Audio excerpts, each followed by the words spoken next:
السلام عليكم ورحمة الله وبركاته. After you seeing,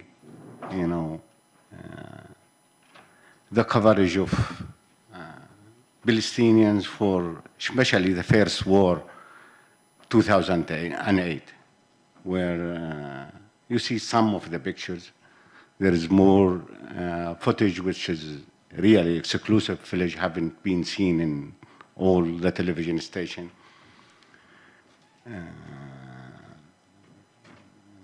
But the main things for me to talk about, I was hesitant to talk about my past or to talk about journalism or to talk about Ramadan.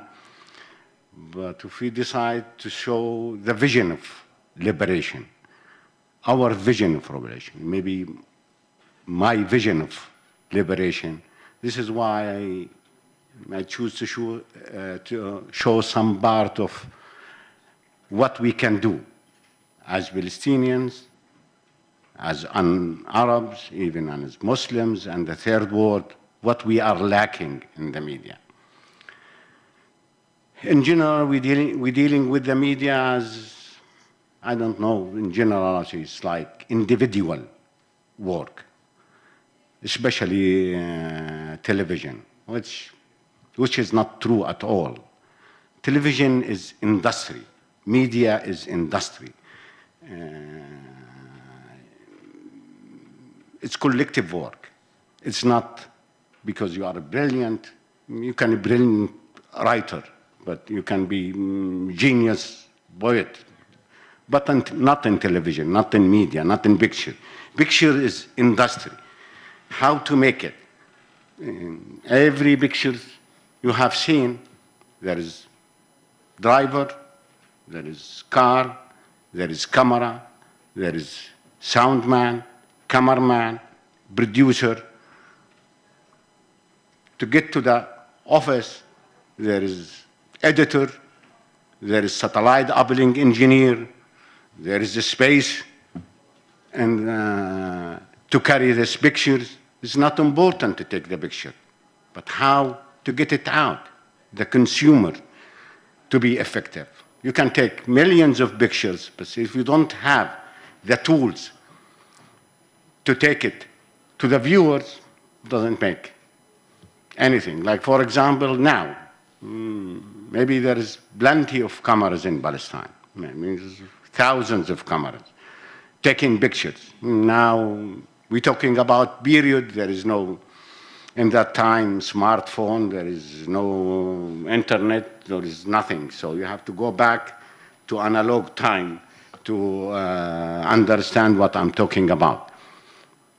If we manage to deal with the media as industry, it's the first step that we can build a route for us to cover ourselves.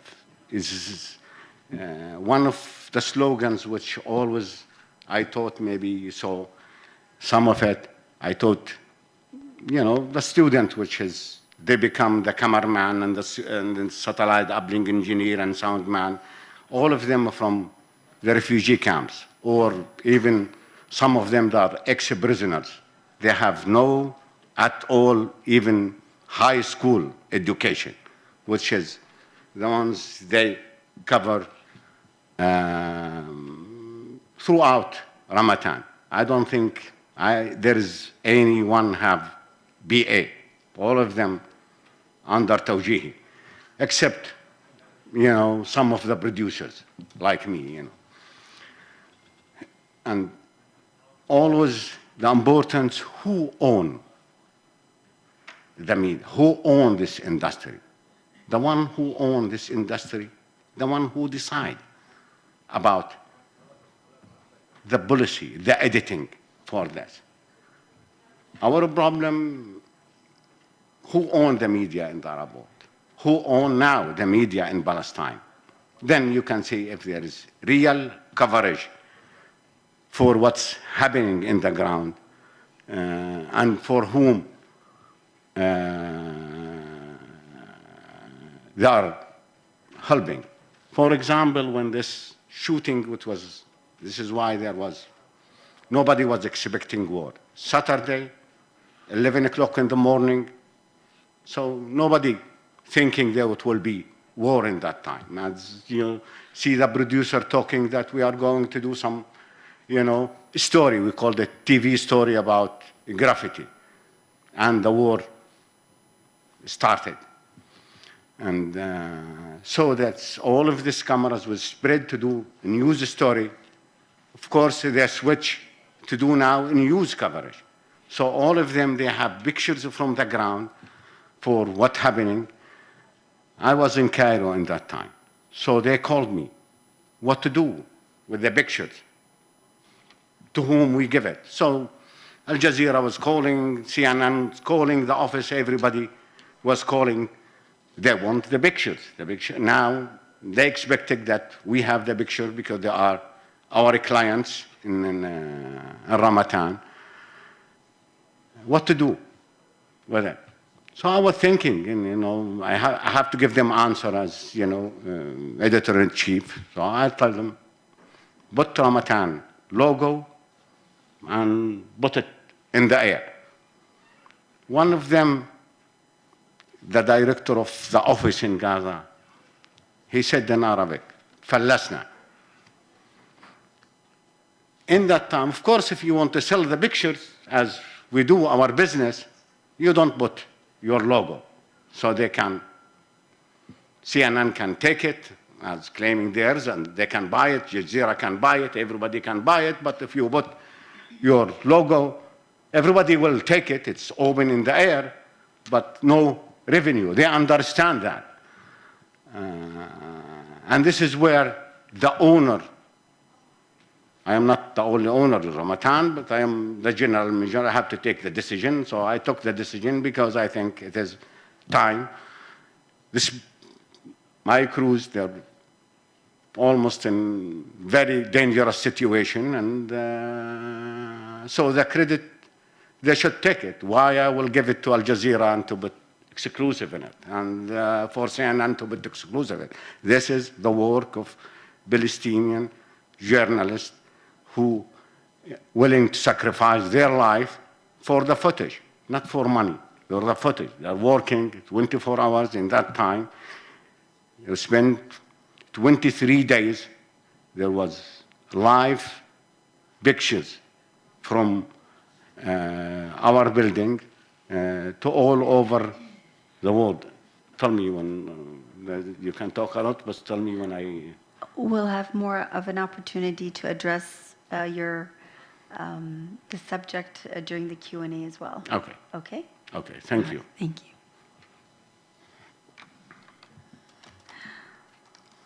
All right, our next speaker is going to be online. He's Dr. Mazin Qumsiyeh. Are you with us, Dr. Mazin? Can you hear us? Can you hear me?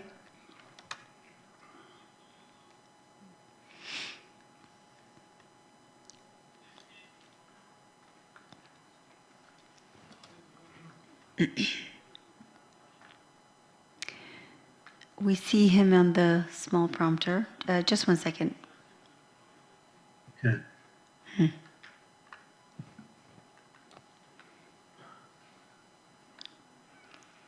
Very good. We can see you, and I believe we can hear you. So. Okay, sounds good. Thank you very much. Thank you. Thanks for hosting this, and thanks for doing this book. Actually, I was reading some of the other articles in the book recently and reflecting on them, and I find that it's very motivational for me personally, even to have been participant in this project.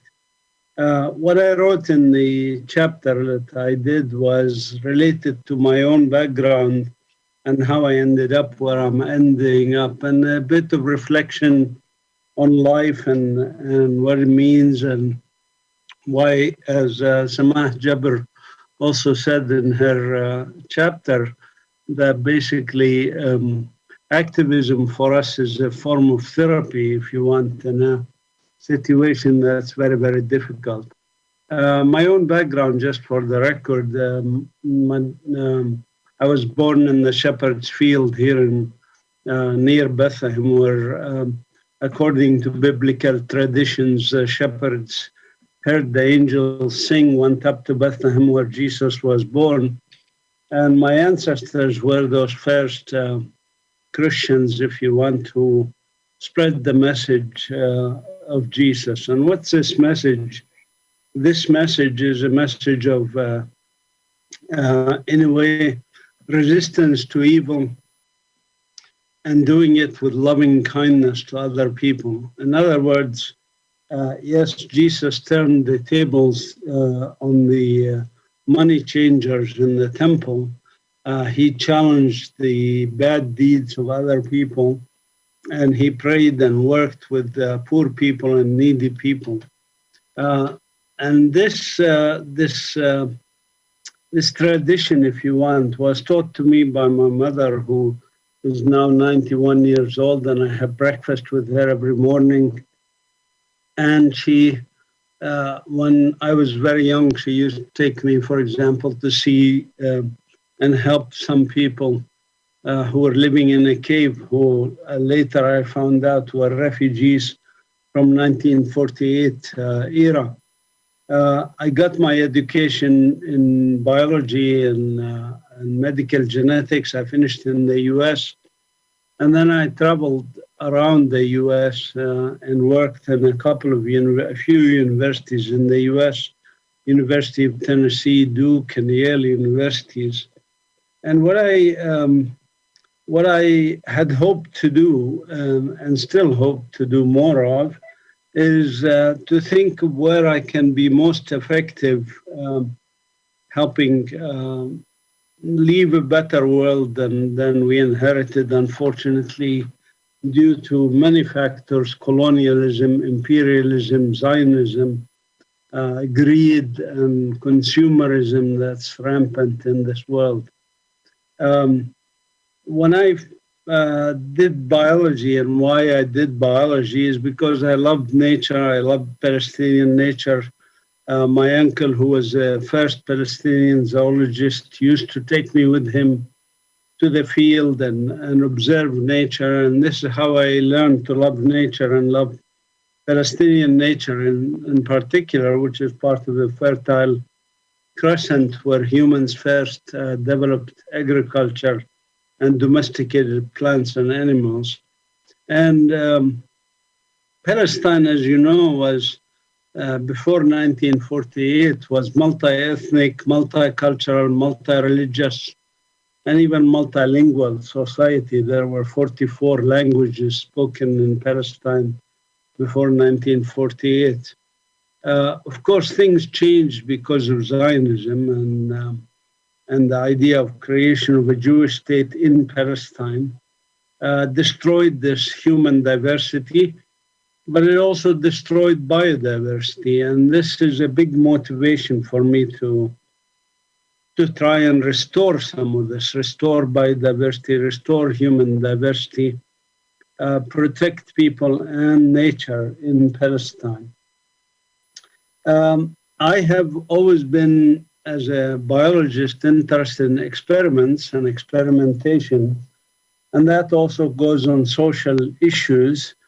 So I have always explored what's the best way for us to do activism, what's the best way for us to do this and do that. And I evolved my thinking and I evolved my activism, not changing any of the principles, of course, of what I was aiming for, which is, of course, sustainable human and natural communities in Palestine. So it's not changing any principles, but it is changing tools. So in the US, for example, we had the Wheels of Justice bus tour that moved around the country, spoke at over 1,200 colleges and universities, and spoke at hundreds of high schools and middle schools.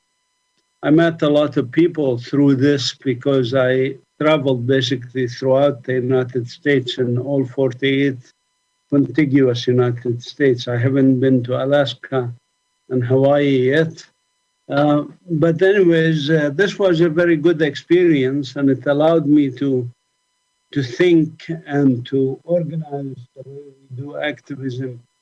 And we started groups like, also Palestine Right to Return Coalition, Al-Awad, and so forth. But then I decided to come back to Palestine in 2007, and I moved here in 2008. Took me a year to get my accent, basically.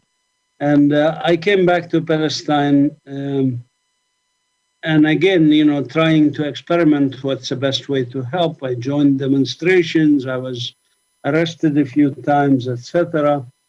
Again, the best thing was I met a lot of people.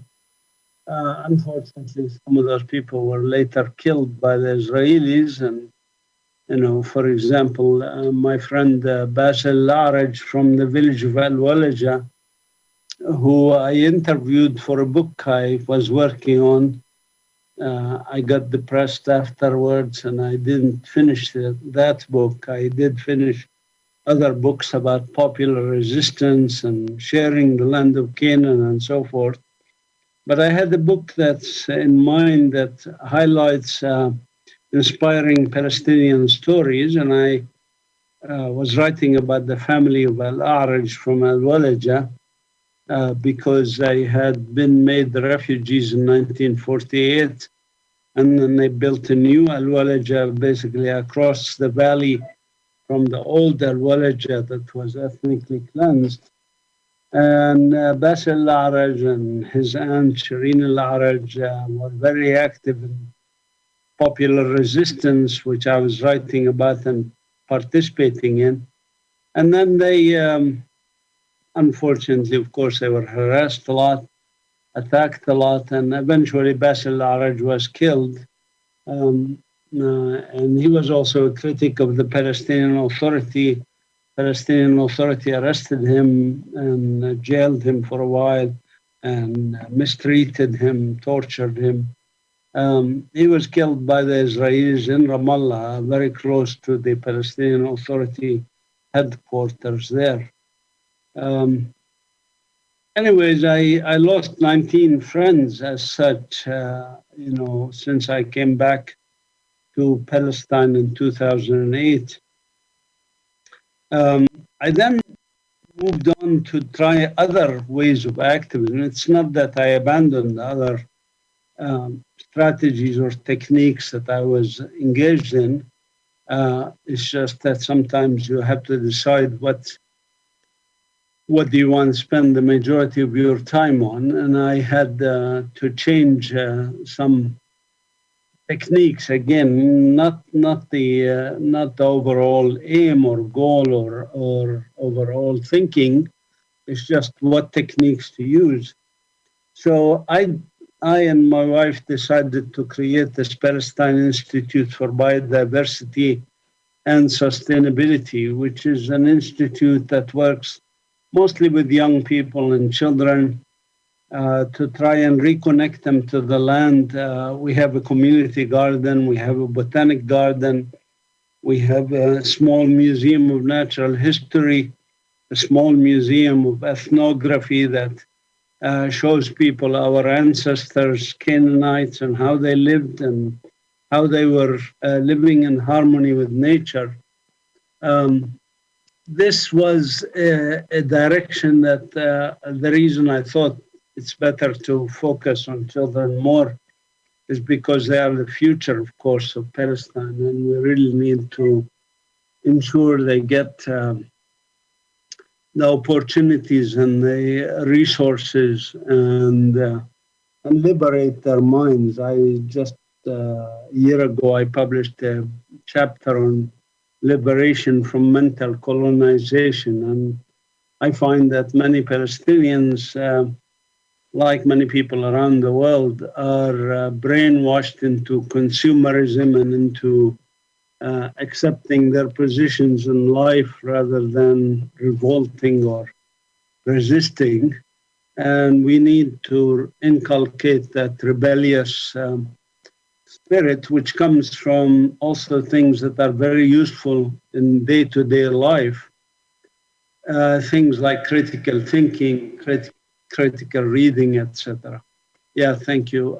Sorry I took a while. I think that's probably enough, and I'm happy to participate in the discussion. Thank you. Thank you very much. I'm sure we're going to be addressing some questions from the audience. Very good. Now let's welcome Dr. Laila Al-Marayati, please. Thank you so much. Assalamu alaikum. I'm very honored to be here with such a distinguished group of writers and activists, intellectuals, leaders, and others. I'm very grateful to Ilan Pappé and to Ramzi Baroud for inviting me to contribute to our vision for liberation, and to Dr. Sami Al-Arian for bringing us all together here in Istanbul. And I want to particularly thank all of your staff, both at the university and at the center, for all of your hard work. We know how hard it is to put on such an event of such magnitude. So I think we should applaud them all. I am a second-generation Palestinian born and raised in Southern California, the daughter of Dr. Sabri Al-Farah from Khan Yunis and Mary Elizabeth Tippett from Missouri, Mideast and Midwest. Our identity as Palestinians was instilled in me and my 4 siblings at an early age, with the keen awareness that our father's heart really never truly left Gaza. By profession, I'm an assistant professor of obstetrics and gynecology at a major university in Southern California as a division chief, with a lifetime commitment to service, and have been an activist, as you mentioned with my bio, in the Muslim American community for many years and for the Palestinian cause on a voluntary basis. In that capacity, the events following the terrorist attacks of 9/11 in 2001 galvanized our community into action on multiple fronts. The second Intifada was on fire, with increasing retributive violence against Palestinians, and at the time of what felt like their greatest needs, our avenues as Americans for providing humanitarian assistance and support were blocked by the US government, with the sudden closure of US charities that included freezing their assets, donor money, arresting their staff and board members, and leaving us, the donor community, without any options. Our own rights and civil liberties were being curtailed. As a result, some organizations grew larger to fill the void, like Islamic Relief, PCRNF, NERA, these are American organizations, while new organizations were formed, some of which were successful, others of which would succumb to the same restrictions previously imposed by the US government, resulting in lengthy lawsuits and eventual closure. Kinder USA was born in this milieu and has been through our own challenges, meeting them head-on, one after another, inspired by both our beneficiaries and our donors, who all have demonstrated stubborn determination to endure. Our executive director and prior chairperson were arrested and held in solitary confinement in Israeli prisons at the outset of establishing ourselves. We underwent a grand jury investigation in the United States without any due process, based on the unfounded allegation that we were funding terrorists. We were subjected to FBI harassment in our homes, at the airport, to the sudden refusal of banks to accept our accounts or to transfer money. There was libelous slander against me personally in a book accusing us of supporting terrorists. And there was interference from both Israeli and Palestinian authorities for our work on the ground in Gaza and more. But we still continue to provide our small contribution to making a difference. As you heard, Kinder USA stands for Kids in Need of Development, Education, and Relief. We were intentional about using USA after our name. This was controversial at the time, in the early 2000s, because we felt that it was important for others to know that there are Americans who cared very deeply about the people of Palestine. This is a small-scale organization, which is why we're surprised at the efforts both of the government as well as anti-Palestinian groups to attack us with such ferocity. But that just demonstrates that any effort to enable Palestinians to survive and thrive is considered a threat, no matter how small. But there is always the larger question of whether humanitarian assistance was and is doing more harm than good in achieving the ultimate goals of justice, freedom, equality for the Palestinians, as articulated by Dr. Hada yesterday, and ultimately the end of the occupation. Humanitarian aid is an industry, as we know, and it is a problem in and of itself. and can be perceived negatively as charity, which implies a sense of helplessness or victimization on the part of the recipient and reinforces a power dynamic between the giver and the receiver. On my first trip to Palestine on behalf of Kinder USA in 2002, I observed this mainly in response to the World Food Program food distributions, which included dry goods like lentils and rice, canned meat, which I had never even heard of, other items, olive oil from Italy or Greece, and not a single item of fresh produce, so it couldn't be nutritious. They had the most horrible tasting biscuits, some of you may recall those, I don't remember what they named them, supposedly packed full of vitamins and nutrients that you couldn't chew or swallow even if you soaked them in a cup of tea for 2 days. It was obvious that no one had consulted with the local population not only about what they wanted, but what they themselves could actually contribute. And it could only be seen as a handout, and that we saw people later on selling to others. All of this in the rich agricultural region of Palestine. I was told Palestinian olive oil was too expensive, so my response to that was, and? We knew then that our work had to include the local farmers whose produce was forced to rot at the border as the Israelis restricted the use of the roads out of Gaza, especially after 2005.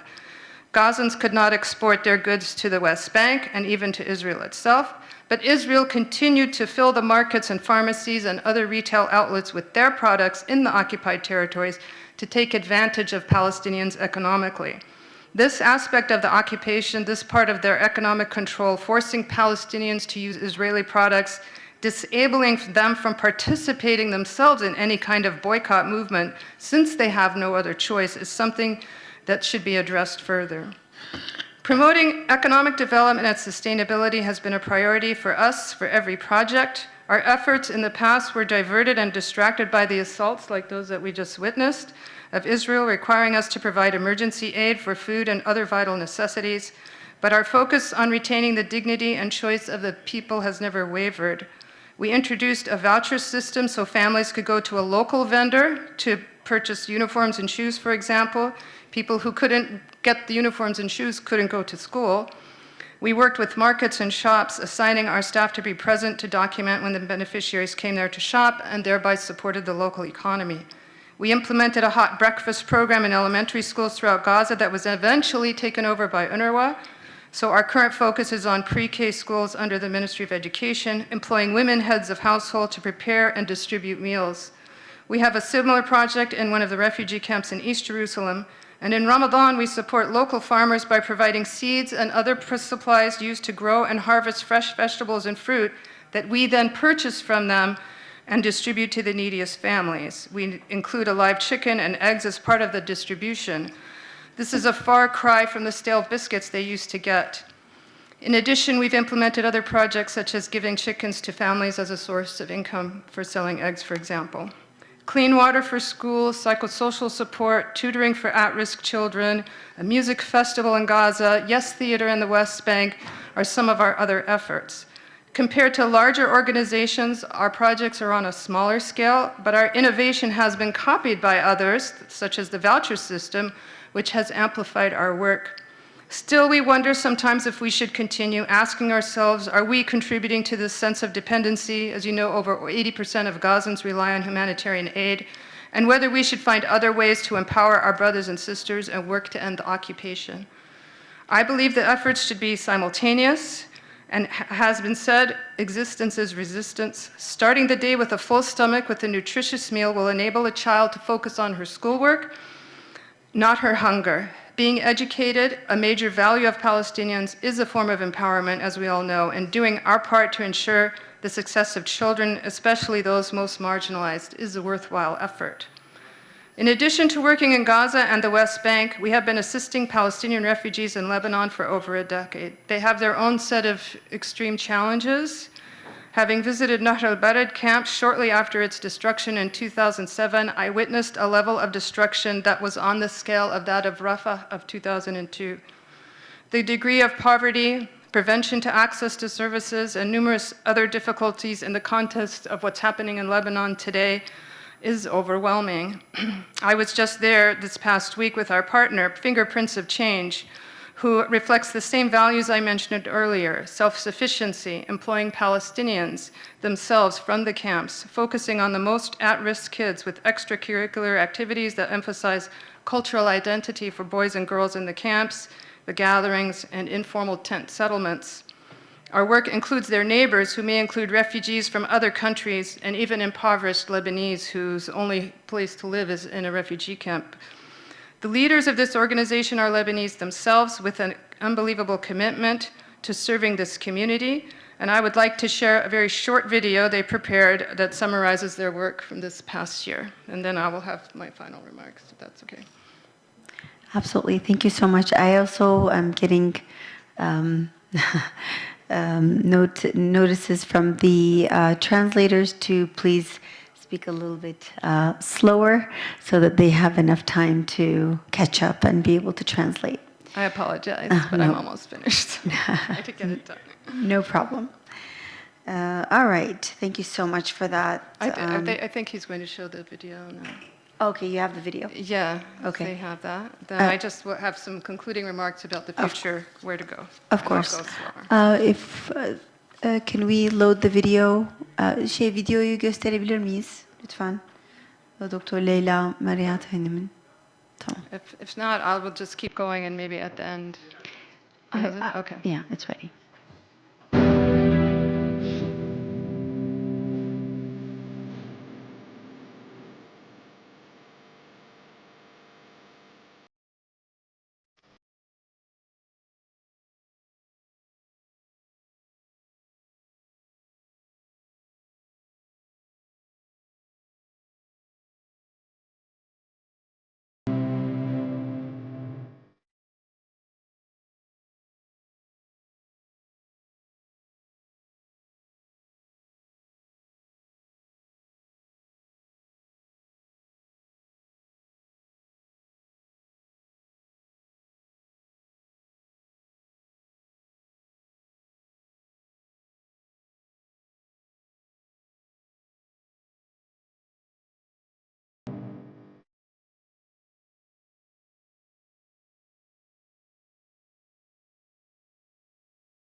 Participated in a beach cleanup in Saida in the Jal al-Bahr gathering area.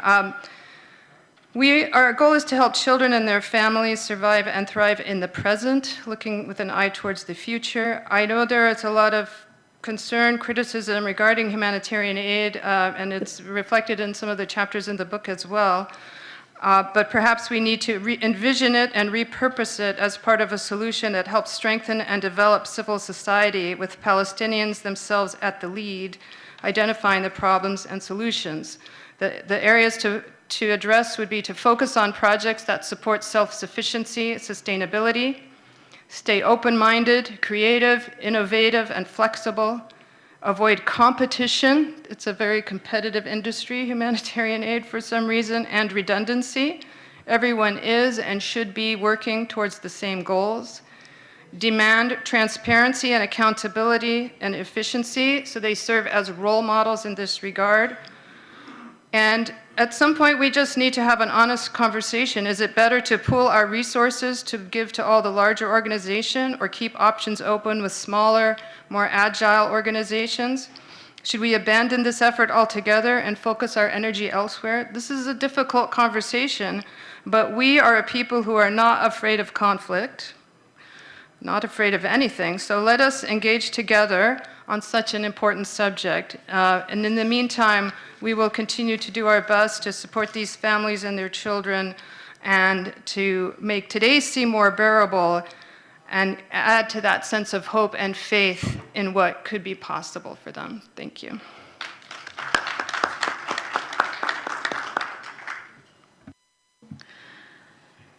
Excellent. Thank you for that great contribution. I look forward to the Q&A. Our fourth speaker, Ms. Jan Chalmers, is going to be speaking on a very interesting subject through the eyes of a needle, stitching the Palestinian history of resistance and Sumud. Without further ado, she is online with us. Ms. Jan, can you hear us? Okay. Hello, yes, I can hear you. And I believe you are very kindly going to show a video which I submitted. Yes. Palestinian History Tapestry Project is indebted to Ramzi Baroud and Ilan Pappé for their invitation to contribute a chapter about the tapestry to the impressive book, Our Vision for Liberation. My brief presentation of the Palestinian History Tapestry Project today is being made on behalf of myself and the two chairs of the project, Jahan Al-Farah in London and Ibrahim Al-Muqtadi in Gaza. I wish to thank Professor Sami Al-Arian for the invitation to talk about our project. And finally, it is a pleasure to be speaking on the same platform as Professor Mazin Qumsiyeh, one of our project's patrons. I became involved in the Palestinian History Tapestry in 2011. Between 2002 and 2011, I had been involved in the creation of a 122-metre-long Keiskamma history tapestry, which was stitched by village women living in poverty on the Eastern Cape of South Africa. That tapestry is on permanent display in the Parliament House in Cape Town and illustrates 300 years of history leading to the end of apartheid in South Africa. On completion of the Keiskamma history tapestry, it occurred to me that Palestine had a story to tell. I had worked for the United Nations Relief and Works Agency, UNRWA, as a nurse in Jabalia refugee camp during 1969 and 70. I was familiar with Palestinian embroidery. In 2011, I proposed to Palestinian and British friends and colleagues that a Palestinian history tapestry should be considered with three primary aims: to record an insufficiently appreciated history of Palestine and Palestinians, to extend the traditional craft of Palestinian needlewomen to illustrate this history, and to generate income for Palestinian needlewomen and their families. This proposal led Palestinians and others to work together to establish and develop a Palestinian History Tapestry project. Many have been involved in sustaining the project, but only embroiderers and some of the designers have received payment for their contributions. Palestinian embroiderers are among the most accomplished embroiderers anywhere, and their work is enjoyed, bought, and used all over the world. Their embroidery has survived during the 74 years of Zionist colonization and oppression. In the past, Palestinian embroiderers have mainly used geometric designs to decorate clothing and other items. Although some of these traditional designs have been used in parts of the Palestinian history tapestry, for example, as seen here, providing a border for this ancient Philistine image, the tapestry encourages a further development of Palestinian embroidery. It shows how the creativity and imagination of Palestinian designers and embroiderers has been used to represent the complicated illustrative imagery required for a history tapestry. Over 50 embroiderers in 5 areas, the Gaza Strip, Jordan, the Nakab, Lebanon and the West Bank, have stitched 100 panels for the tapestry, which is currently over 70 metres long. In each of these areas there is a Palestinian field coordinator who works with the designers and embroiderers and links with the steering group. Payment for the embroidery is negotiated between the field coordinator and the embroiderer, and a fee is settled and paid. The project is funded by charitable donations, talks, exhibitions and sales of Palestinian embroidery. Widespread involvement in the Palestinian History Tapestry project is an expression of teamwork among Palestinians across Palestine and the diaspora. It draws attention not only to Palestinian history and heritage, but also to the internationally declared right of Palestinians to return to their homes. The Palestinian History Tapestry currently consists of over 100 embroidered panels extending from Wall Jericho through time to the present day, illustrated, for example, by panels such as the Roman Aqueduct, Salah ad-Din entering Jerusalem, Napoleon's failure at Acre, the Arab revolt against British administration, checkpoints for Palestinians introduced by Israelis in the 1990s, and Homeless Family, Gaza Assault 2008.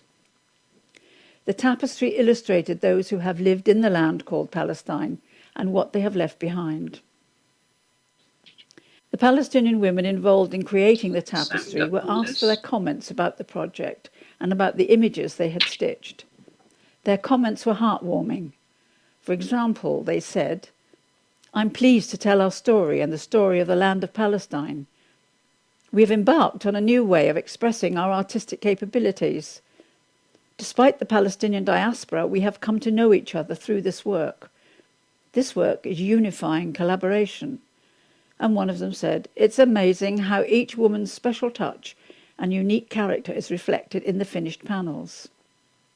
Those visiting exhibitions of the tapestry have told us that they have found the story moving and that it has stimulated interest amongst those who were previously unfamiliar with the situation of the Palestinian people. It has attracted people interested in Palestine as a disputed land. Those who have visited the Tapestry Project website have left many messages of encouragement and support.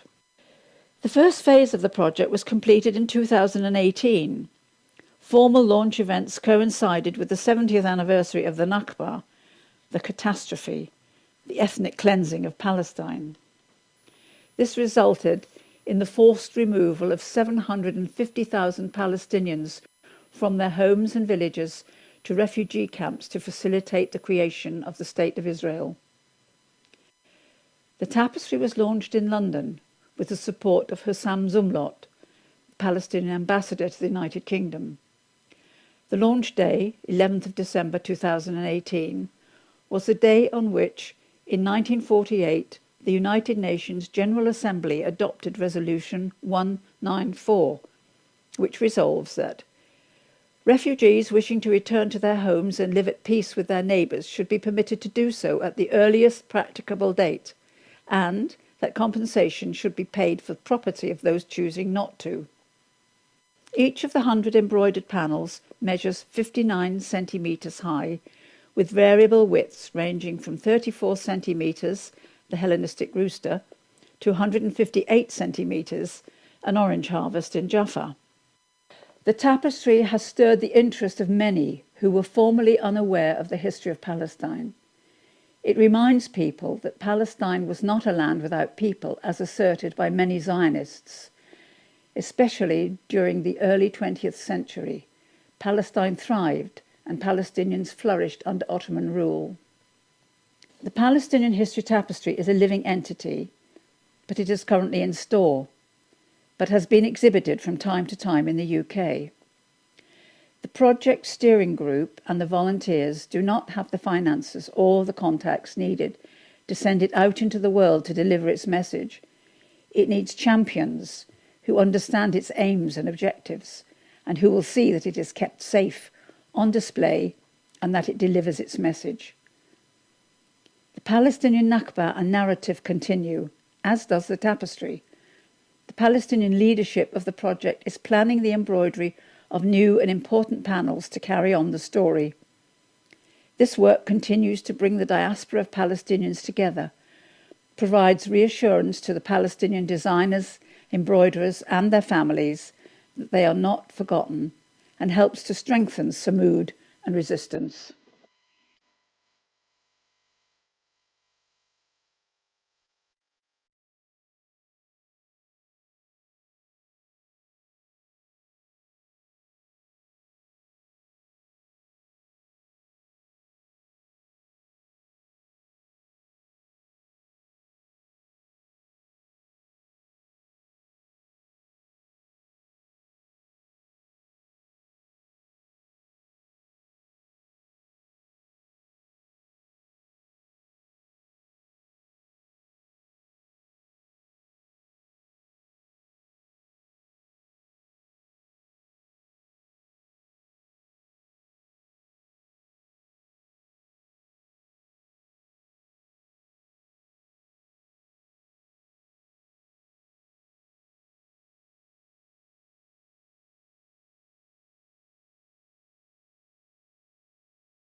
On this land,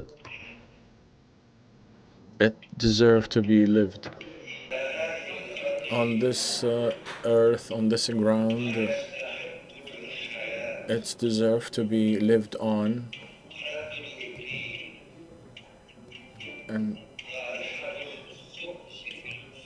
this is the smell of the bread in the morning, and also women's next to the men's and our writings. The first love.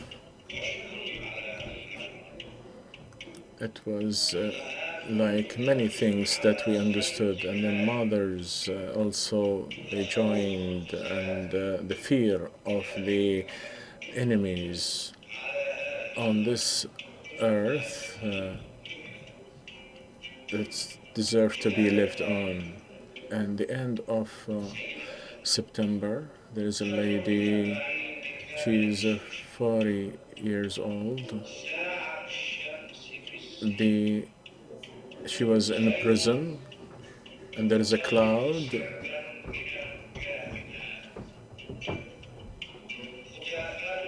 There is also banners of people who they go up to liberate their countries, and the fear of the suppressor on this earth. It's deserved to be lived. On this earth, what's deserved to be lived, there is a lady, the mother of all, the mother of the end, the mother of the beginning, and she called, and now they called her Palestine, and used to be called Palestine. You lady, I'm honored to live because you are my lady, because you are Palestine.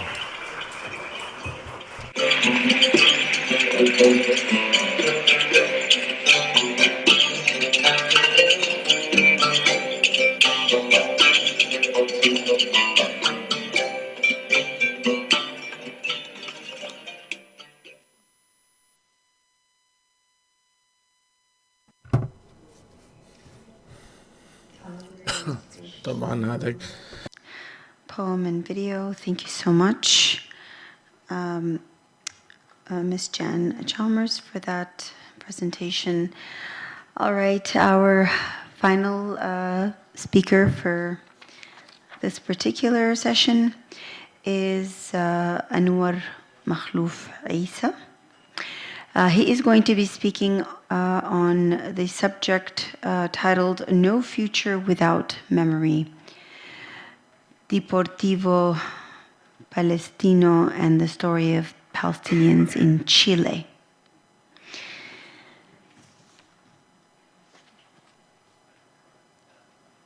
Hi to everyone. Thank you for, first of all, thank you for inviting me to this important conference. My name is Anwar Makhlouf. I am a third generation of a Palestinian family who came to Chile in 1906. So my family came to Chile when Palestine was under the Turkish Ottoman rule. From my father's house, my family arrived, as I said, in 1906, and from my mother's side, my family arrived in the middle of the 30s. My grandfather arrived to Bolivia. From both sides came from a little town in Palestine, Bejala. It is in the Bethlehem area. And now, with the Palestinian community in Chile, it estimated on 500,000 of Palestinians, of Chilean Palestinians.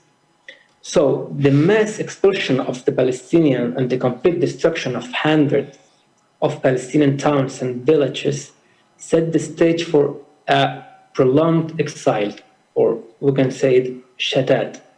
Hundreds of thousands of Palestinian refugees sought shelter in neighboring countries. Others crossed continents, settling in Europe, the United States, and of course Latin America. So the Palestinian community of Chile is part and parcel of this Palestinian diaspora, which is still unfortunately ongoing. Our community here is fully integrated into Chilean society at all levels, including the economy, sports, and politics. So such communal triumph, if we can call it like this, however, was a result of countless hardships and struggles that deserve to be documented for the sake of future generations.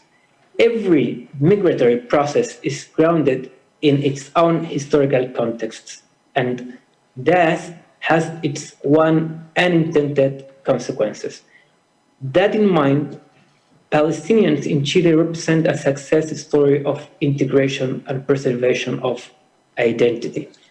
If I were a member of any other group of people, maybe my contribution here would be of less significance. But like all Palestinians, we are forced relentlessly affirm and reaffirm our existence as a people and culture. The mantra created to justify Zionist colonialism of Palestine, that Palestine was a land without people for a people without a land, was deliberately designed to cancel our own existence as Palestinians, thus depriving us of our legitimate rights. This led Palestinians, writer Rashad Abu Shawir, to conclude that the Palestinian question is not merely a problem of borders, but an existential problem. So, since existence is not a passive act, it has to be fueled through an active memory. I do question myself, especially if the inquirer is a Palestinian. Do I truly feel Palestinian? Am I Chilean of Palestinian origin, of a Palestinian who was born in Chile? Of course, there are no easy answers, but what I know is this. I am indeed a Chilean of Palestinian origin, but when I am in a Palestinian context, I truly feel a Palestinian who was born in Chile. Possibly the reason behind the seeming inconsistencies is the fact that Palestinian exiles remains an open wound. Our shatat is still unresolved. When I speak of exile, I'm not only speaking of the Nakba of 1948, but the harrowing journeys that preceded the Nakba as well. Nowadays, hardly anyone in the Palestinian community speaks Arabic, though every family preserves elements of Palestinian traditions, especially food. When Palestinians from other parts of the world come to Chile, they are impressed by our Palestinian cuisine. They often say that it was as if time had stood still. Indeed, certain elements of the Palestinian identity from the early 20th century were passed from generation to generation, as if they were frozen in time. In Santiago, my family opened a factory in the heart of Barrio Patronato, in the Recoleta area, where the majority of Palestinians in Chile has settled. Barrio Patronato became the Palestinian community's little Bethlehem, and it was mostly populated by immigrants from the Palestinian towns of Bethlehem, Beit Jala, and Beit Sahur. With the concentration of Palestinian community there, the early migrants managed to emulate Palestine's own social system, patriarchal, with a strong social network that is predicated on extended families. This system proved critical to the survival of the Palestinian community, especially as they were the victims of discrimination, which was common in Chile in the time. The Palestinians were referred as the Turks. Speaking Arabic, along with any other language, with the exception of German, was frowned upon in the Spanish-speaking country. The Palestinians of Chile quickly fortified their presence by establishing various community organizations and institutions, starting with the first Orthodox Christian church, St. George, in the same town of Recoleta in Patronato. Other institutions were, for example, Club Palestino, Arab clubs throughout almost all the cities of Chile, as well as the pride and joy of the Palestinian community in Chile until this day, Club Deportivo Palestino, the football club. The football club, of course, wearing jerseys with Palestinian colors and symbols, and is currently playing in the first division, Chile's top Primera División. Although many of these institutions have gradually lost part of their identity as a result of cultural assimilation, some are being revitalized by the youth who are seeking to reclaim their identity, especially at the rapport with their brethren in Palestine is being constantly strengthened. One of the greatest displays of Palestinian identity in Chile is linked to the Club Deportivo Palestino, founded in 1920, the most iconic representation of institutionalized Palestinian presence in Chile. Every weekend, thousands of football fans gather at the Palestino Stadium. Quite often, Palestino is viewed as the second Palestinian national team. The club does not hide its Palestinian identity, of course. On the contrary, it displays it proudly. 100 years later, we can say with much confidence that this football club has helped unite the Palestinian community in Chile and has been a major platform in integrating Palestinians to the larger Chilean society without ever losing sight of its Palestinian identity, our Palestinian identity. The strong connection between the club and Palestine was one of the main reasons behind its establishment, as envisioned by the founders 100 years ago. The founders wanted Palestino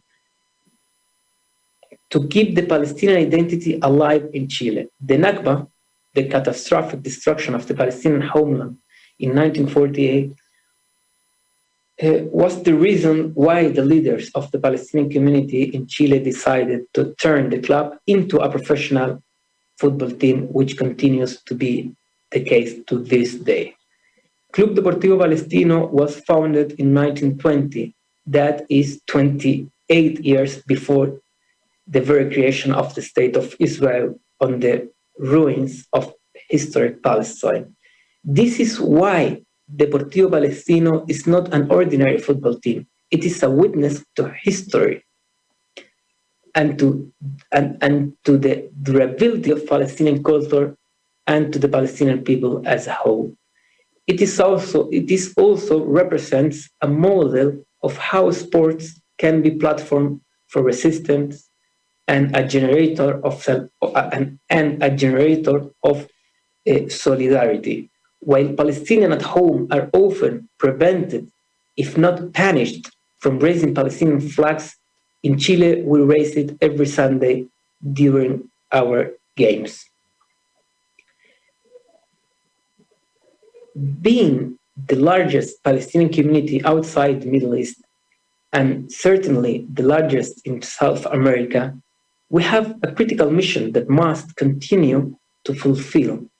Our work in Chile focuses on two major fronts. First, keeping the Palestinian identity alive in our new generations and continuing our advocacy of the Palestinian cause.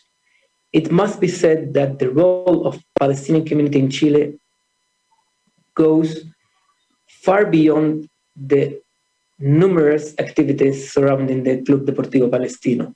Indeed, the football club is merely one of many Palestinian social, cultural, charitable, and political institutions that were created in Chile over the years. Our aim is to constantly attempt to balance out the natural cultural assimilation of Palestinian and Chilean society by maintaining strong ties with the Palestinians' homeland. This particular objective is more urgent now than ever as Israel relentlessly attempts to erase Palestinian history, culture, and identity. For us here in Chile, the mission is not carried out at random, but it is part of a centralized strategic plan. Though many thousands of miles away, here in Chile, we believe that Palestinians are one, whether in Jerusalem, Nazareth, Gaza, Bejala, Lebanon, Syria, Jordan, or Santiago. Those of us who are based outside Palestine are entrusted with the compounded responsibility to serve as ambassadors for the Palestinian cause, wherever we are in the world. Like Palestinians at home, we too believe the significance of the unity of our people. We are eager to see the reactivation of the central role of the PLO, for example, that offers Palestinian communities in diaspora like ours a direct political platform, so that we may play a role, for example, in shaping the Palestinian discourse and be part of a large strategic plan that aims at ending the Israeli occupation, ensuring the right of return for Palestinian refugees, and achieving full equal rights of citizenship to Palestinians, whether in the occupied territories or in Palestine in 1948. Of course, I can be talking about our Palestinian community hours, but I just wanted to summarize through the Palestinian football team how we have created our own Palestinian homeland here in Chile. So thank you very much for your attention and all the best for all of you. Thank you very much.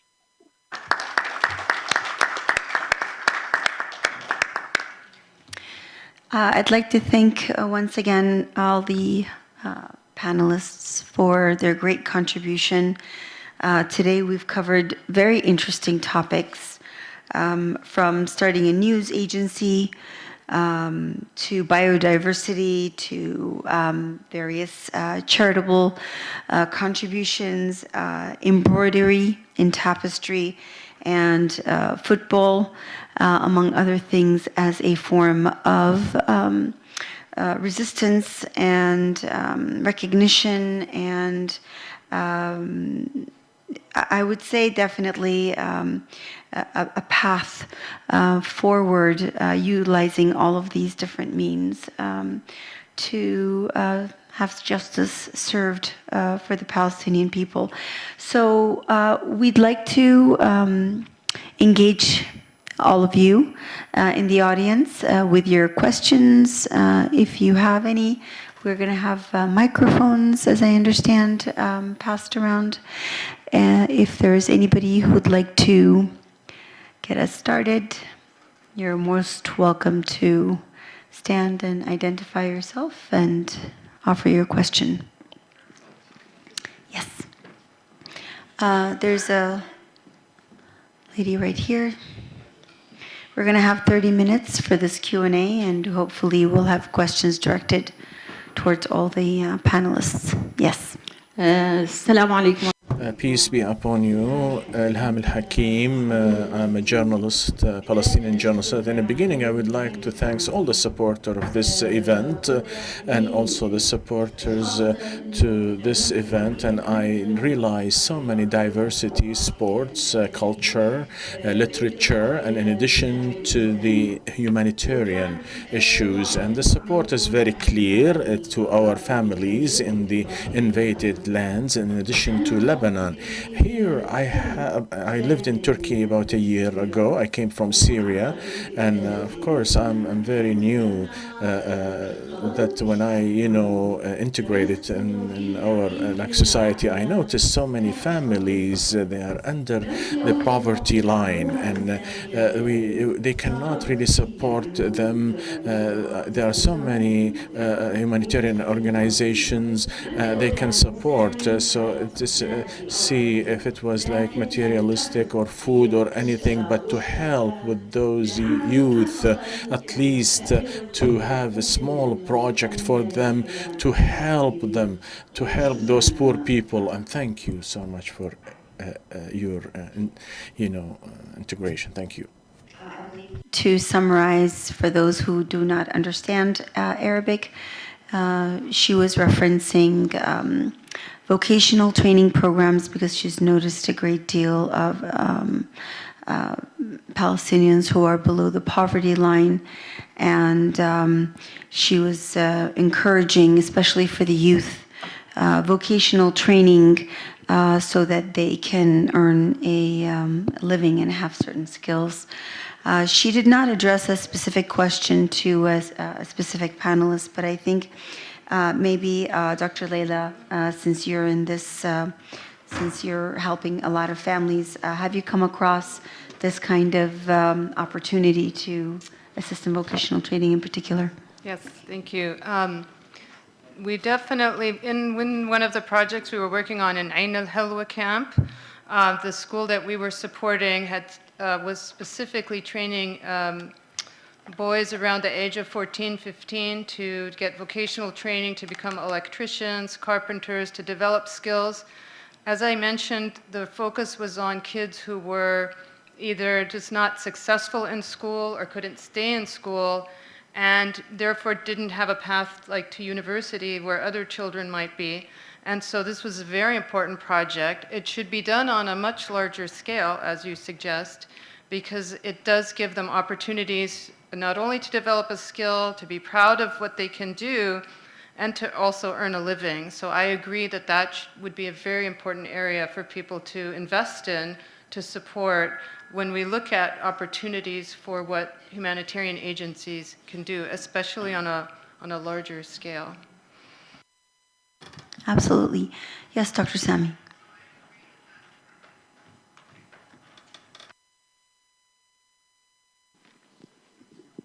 Thank you.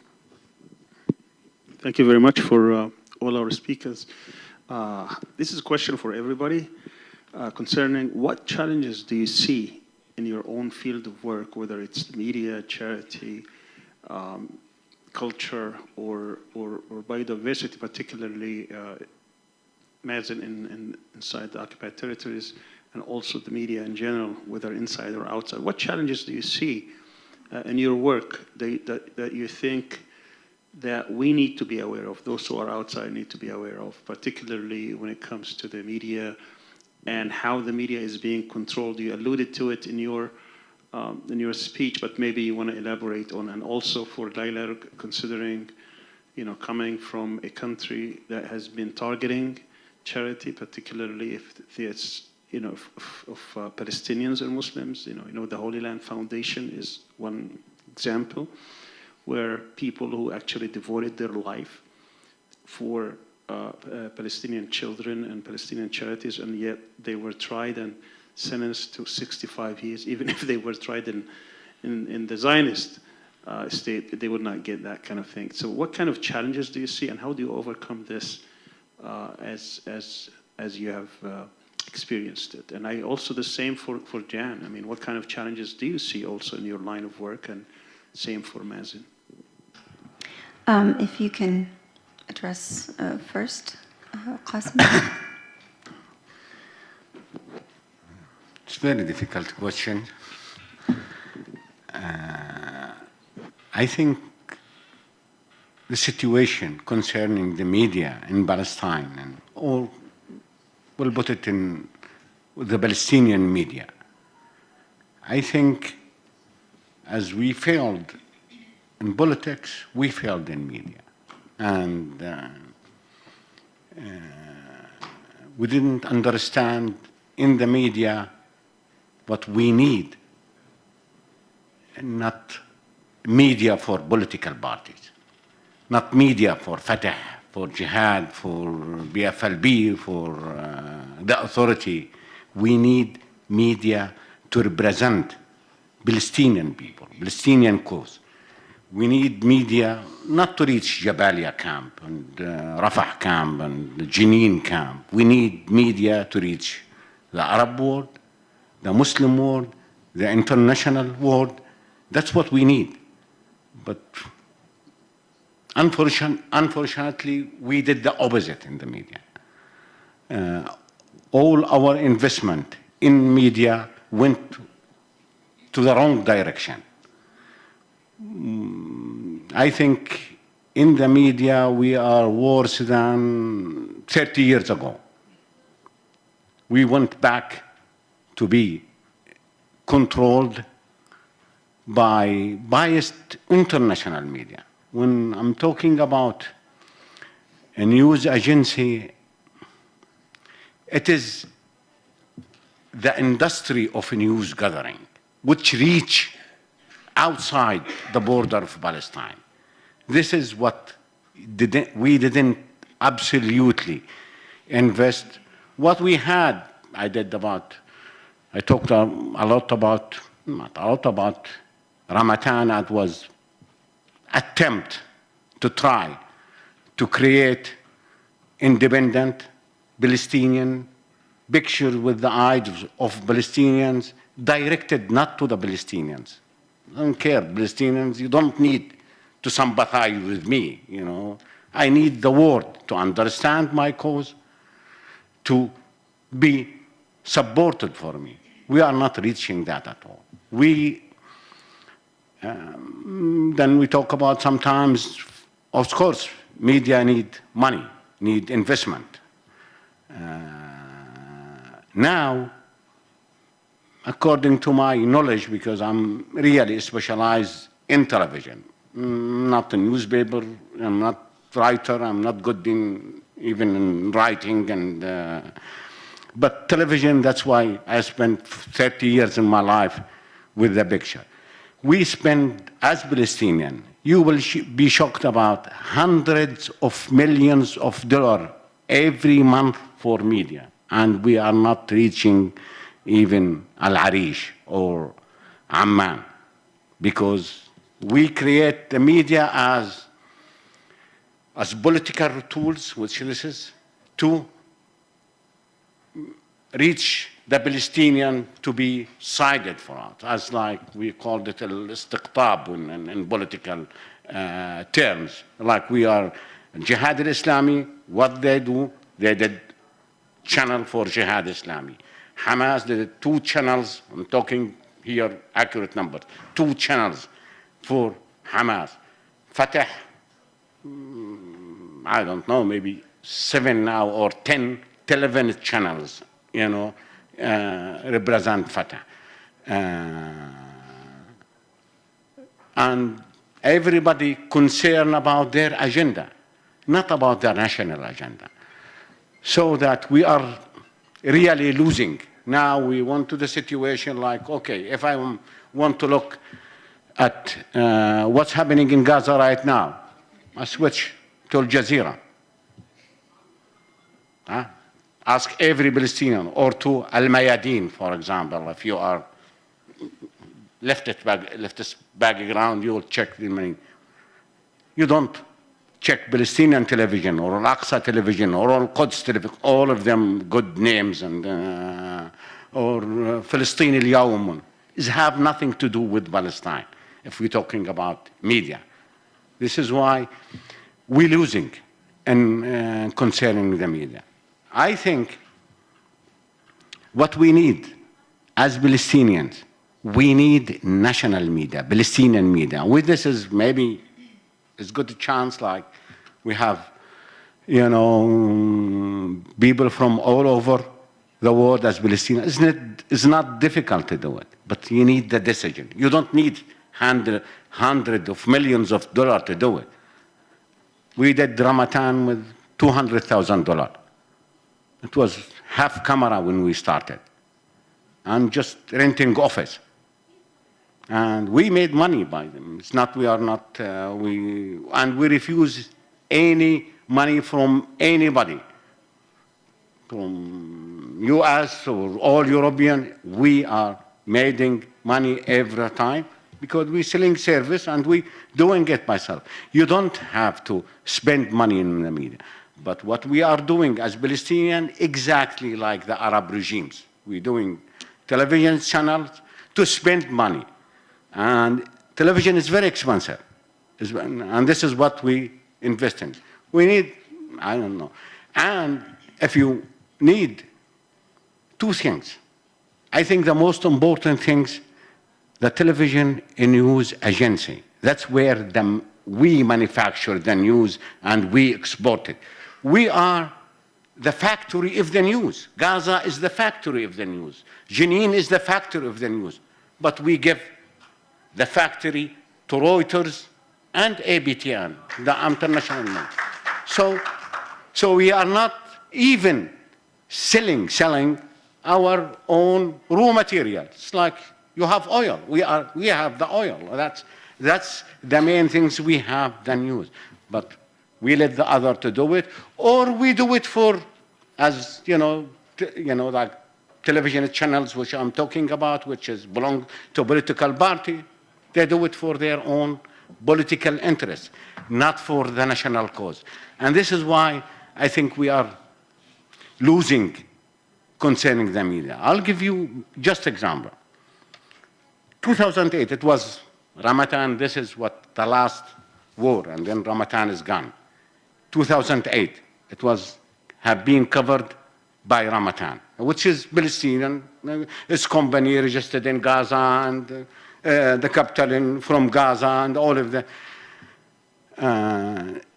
If you remember, you go back, you look all the television station in the world, from CNN, from BBC, from Turkish channel, because we have agreement with a lot of, in that time, with the Turkish channels. We have partnership even with Ayat Ikhlas and News Agency. Everybody was taking the same pictures. You see it in that time, Obama say the picture from Gaza from Ramadan, and the farmer in the village of Turkey or South Africa saying the same picture. If we manage to go back to create TV news agency, we can supply the world with pictures with the eye of Palestinians. I worked in the first Intifada as a producer. Used to be all the cameramans, there was Israelis. The first thing when they crossed to Gaza, They're looking for camels, to take the pictures for camels or picture for donkey, which in that time is difficult to find. But this is the opening shot every day for Reuters. In that time, it's not Reuters and ABC. It was Vision News and WTN. That's the opening shot. This is how. But if you are the cameraman, maybe the camera objective, but no pictures is objective. The pictures reflect the cameraman, how you see it. I can make you very important by taking the picture, or I can put you down. So the cameraman and who's owning the camera. That's what I'm talking. We need to think about how to create Palestinian independent media. And I don't believe, I don't mean it in media with the NGO media. I don't believe with the government media. We need to invest in the media, even with a small amount of money, but getting together. This is why it's collective work to make what we need. Television channels, we need it's also addressed for the world, not for us, in different languages and television. If we manage to go there, to collect, to invest in the media, Palestinian capital is the most coward capital in the world. I tried with them, all of them, all what you know, the rich Palestinians, which they have hundreds of millions of dollars, they were not willing to invest $1 million like the others. They are cheap. In concerning the media. Not aware, they are aware, but they don't want to invest in the media. And you see, and then we left it for the political organization which they are fighting together. That challenge is very difficult. Maybe it's most like, sorry for a sensitive subject, but that's what we are facing. It is absolutely. Sorry, you need a lot of time. No problem, thank you. Dr. Sami had addressed the question to all of you. So if we can get your remarks, perhaps Jan and Mazin, if you can have a brief commentary as well to that question, the challenges that you're facing in your work. Yeah, I'm happy to answer that one. The first big challenge that we had was to get the groups of women together to form a project, to form the embroidery groups, because of the way that Palestinians are spread around. And that challenge was answered by meeting people here in Oxford who were attending the Gaza Scholarship, and they began to set up their groups when they went home after they successfully completed their masters. But one of the biggest problems and challenges is finding people to be interested in it, finding people who, embroidery is not at the top of everybody's agenda. There's so much more going on in and around Palestine that needs attention and needs money and needs concern. And so Palestine, embroidery is not at the top of everybody's agenda. But it's not so much the embroidery as the message that this embroidery is giving. And we need it needs to come home. The Palestine History Tapestry needs to go home. It needs to go to Palestine. It belongs in Palestine somewhere. And that brings another challenge. It's safety. How safe will it be? Basically, that's the biggest issue that we have right now. Finding a home. The biggest challenge is finding a home and finding somewhere where it is safe. Very good point. I'll try to be very brief. Yes. My background is medical genetics, and I say it's important to make the right diagnosis before you offer therapy. The diagnosis here is settler colonialism, and settler colonialism by nature involves the struggle between the colonial settlers and the native indigenous people who want to survive on their land and who the colonizers don't want there. So there's two sides to this equation. The challenge in resolving this, in ending colonial settler situations, either a la the resolution that happened in Algeria, or a la the resolution that happened in the US or Australia, which is genocide of the natives, or a la the resolution that happened throughout the rest of the world, which is coexistence of descendants of colonized and colonizers in one country. Whichever of those three scenarios you push for, advocate for. What is the challenge to the native people? I presume your question is not the challenge to the occupiers. A challenge to the native people, of course, is the colonizers, oppressors, and their machinations and their abilities, etc. That's challenge number one. And the other challenge, which is the other side of the coin, is basically the weakness of the colonized, oppressed people and their inability to defend themselves in an efficient and effective way, and having poor leadership, etc.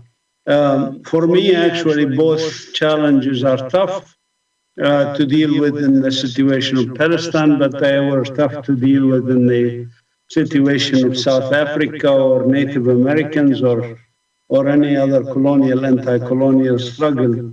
I do want to say a few words about the second challenge, which is the weakness of the indigenous community and their leadership, and that is an area where I wrote some significant amount of literature on, including on mental colonization and the leadership issues in Palestine, and why we have such weak leaders and such supine leaders, if you want.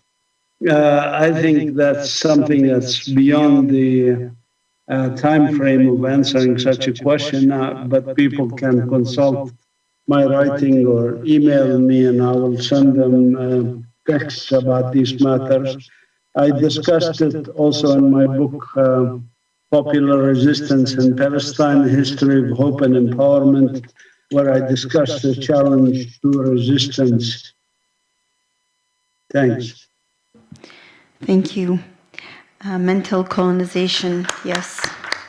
Very interesting indeed. Dr. Laila, if you have a comment. I mean, there are many challenges, as you can imagine. And in the beginning, as we watched people get arrested and these... We can't hear here. Okay. What that created was an atmosphere of fear and intimidation on the part of the community. You may recall when we started, people were afraid to donate. They wanted to give cash only because they didn't want their donations to be traced to an organization that could later be accused of supporting terrorism. We are a Muslim organization, so if you're Muslim supporting Palestinian, that was enough to bring on all kinds of suspicion and harassment. And one of the challenges was also finding people who had the courage to do the work and put their name on as a board member, for example, to be affiliated with an organization, because you can't function without that. People would say, if you decide you're not Muslim, then we can join you. If you take this out, then we'll join you. But at one point, when we were under the grand jury investigation, we told people to stop giving because we didn't want people to give and the government would freeze their money and their, so they'd make a donation and it's then stuck in the bank and they wouldn't release that money. They later gave it to a family that was filing a lawsuit against Hamas, if you recall, all the Boehm family, all the money that had been frozen by these from Muslim charities was now going to be released in that way. So we told people to stop giving. The likes of Daniel Pipes wrote that we had voluntarily closed our doors because we admitted to supporting terrorism, which we did not. A year later, we sent one letter to our donors saying, this grand jury is finally over. Obviously, we haven't done anything wrong. And people started giving again. But that was a huge moment.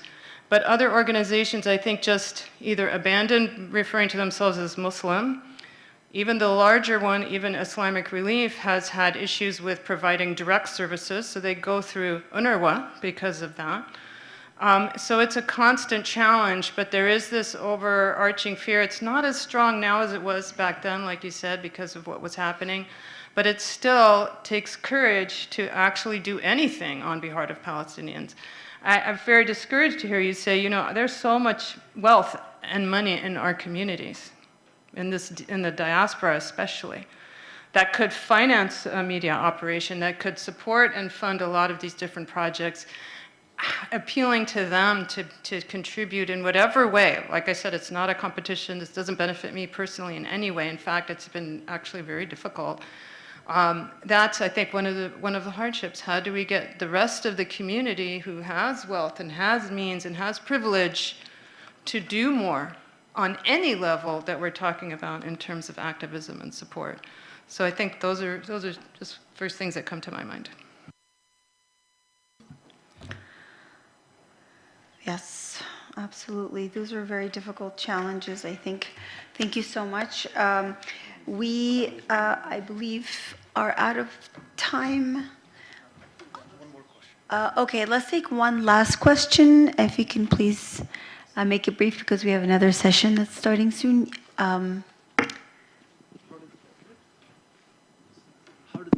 Okay, assalamu alaikum wa rahmatullah, and a very good evening. Thank you, Professor Sami, for bringing all these scholars together here and giving us an opportunity to listen to them. Otherwise, individually, it's not possible for us. Madam Moderator, if you allow me before the question, a brief comment. I come from Kashmir, and in, Malik al-Shahbaz, the great Malcolm X, had a reason to say media is the most powerful entity on the earth. I leave the other part. In 2016, when a mass uprising happened in Indian-occupied Kashmir, it longed for 6 months. As a news reporter, I had the opportunity to report in detail the happenings since July 8 until December that year. And in Feb of 2017, a report from India's Interior Ministry came out. It brought a lot of attention to Kashmir, this uprising. So the Indian Interior Ministry tells its government, the government of India, that if you intend to control the Kashmir narrative around the world, control 3 M's: madrasa, masjid, and media.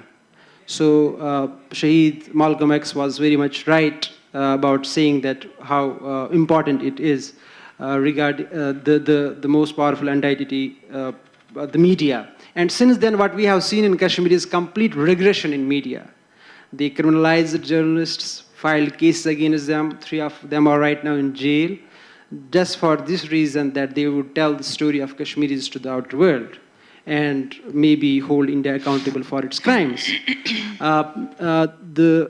Being a news reporter myself, the challenge, I would say 2 things, is there is a lot of capacity issues among us. One is that, which has been ignored, the trainings.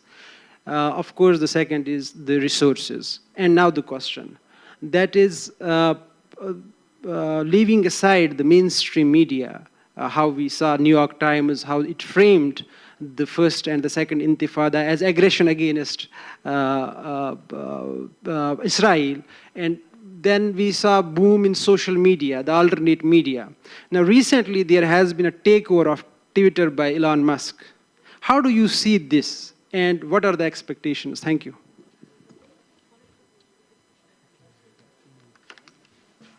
Okay, if we can just, social media, yeah. If you can just offer a comment on the gentleman's question in 1 minute, that would be great. I think social media is, I know it is controlled from the big guys and all over, but still have given it chances for oppressed people to use it. Which I'm talking in the big mainstream, you need a lot of investment. But with the social media, it becomes so much easier. how much they can control, but you can do it if they are aware, we are aware of how to reach out for the people.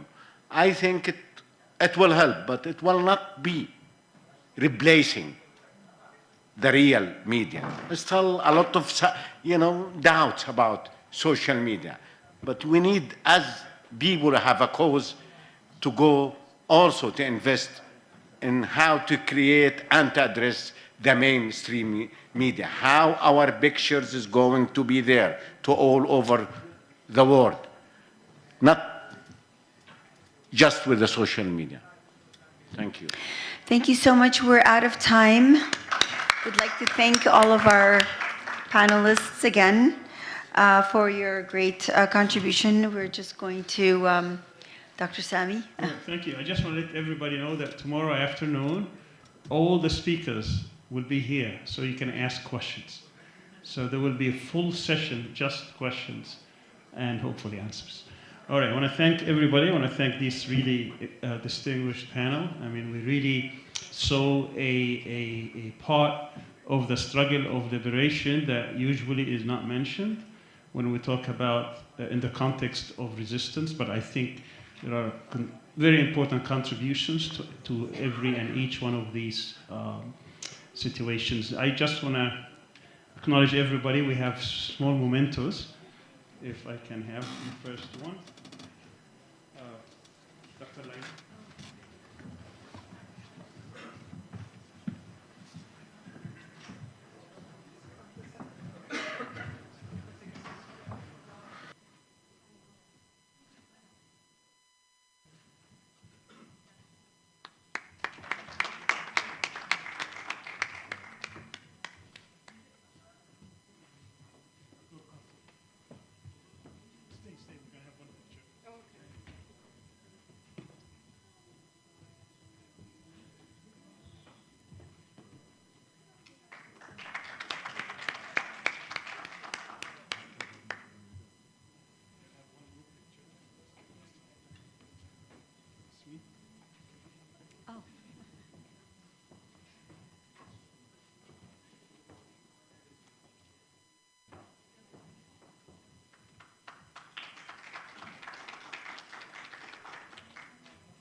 Welcome back, everybody. We are resuming to the last session for today. The last panel will be moderated by Dr. Nagihan Haliloğlu.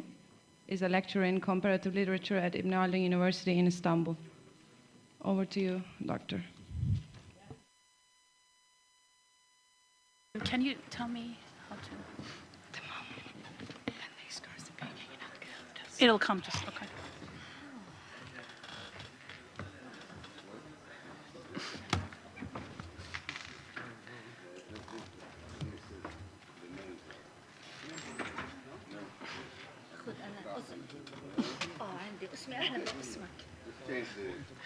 Welcome. Welcome to our speakers. And thank you for coming to the session. The theme of the session is liberation, resistance, politics, and empowerment.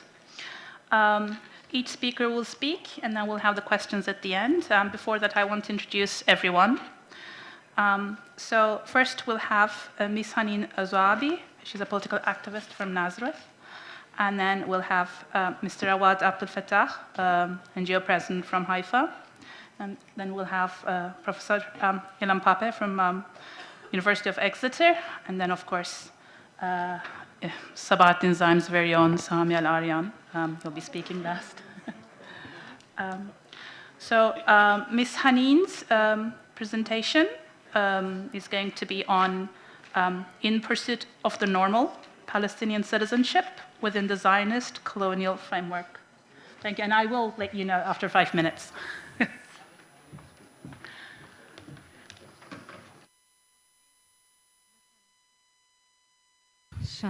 اوكي. مساء الخير للجميع. Hello everyone. I will actually speak in Arabic and very slow, so the translation will be much better. I would like to thank Dr. Sami Al-Arian, CIGA, to organize this event, and especially that the book, A Vision of Liberation. And I would like to thank Mr. Ramzi Baroud on the subject of, it's a very important subject, and also the hub and the subject of that liberation issue, because this is the main important issue that can privilege the stage and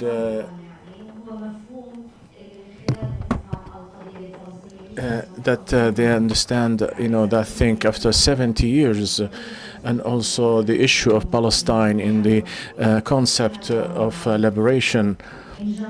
And this is actually the achievement of resistance. The first comment, the book, and it's talking about the personal like issues, and also on individual resistance, and that is it has something very unique, very robust, very strong, and also has something that it's a power point, power dot, to focus on individual activities, and also that there is a group activities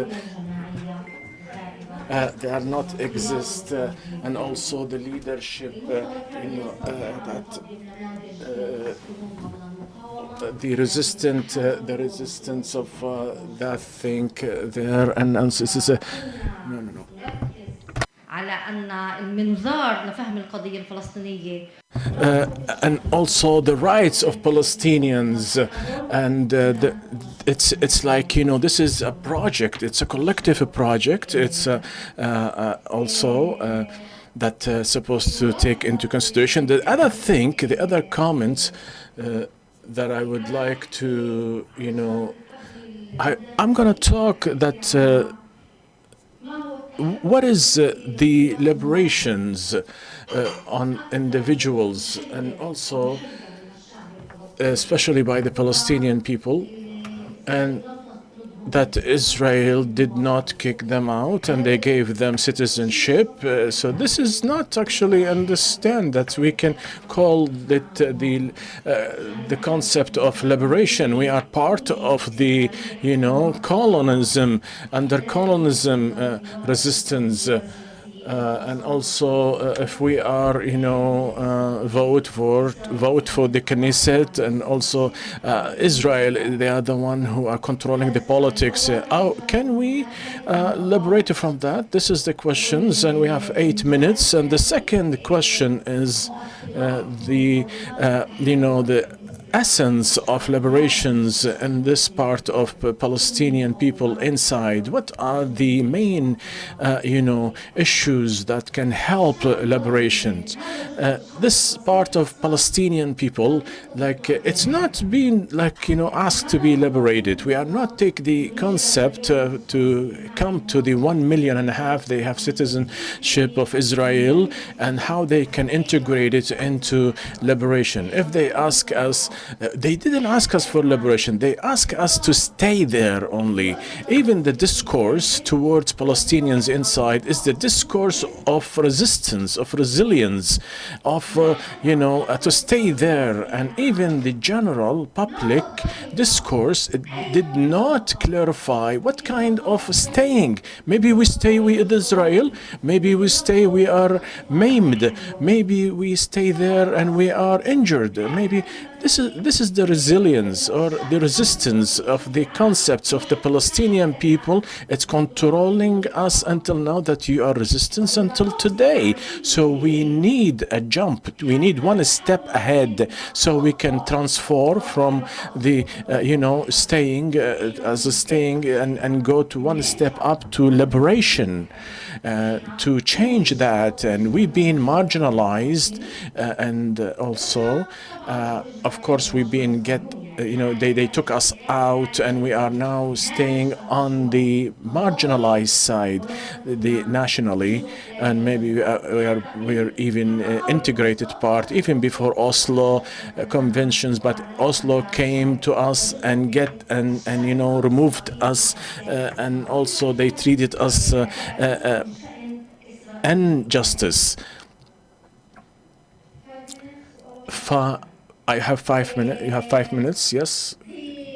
So to talk about history in a fast way, to reach the liberation, we have to understand the three concepts, from staying to the national negative issue, and to the national positive issue. That's the negative one. It's that we have to talk about the group of people living under Israel, and to protect the national ID, and to strengthen that ID, and to talk about equality, and also to fight discriminations, and also you have to get equality. You have to protect your ID and feel you are part of the Palestinian people, and protect the entity of this national situation. This is negative issue, because there is a distance between us to protect this national issue and to ask for freedom and equality that was from the 60s and 70s and 80s and even 90s. Even Oslo, we cannot talk about this national negative issue, that it's not actually challenging to build a country, to build a state, and nothing that's similar to that issue of liberation. And it doesn't represent the individual, or the that Israel took it into consideration as a kind of sustainability. In the social science, somebody says that why we came out from the liberation concept, because the liberation was the mission of Arabs even before PLO.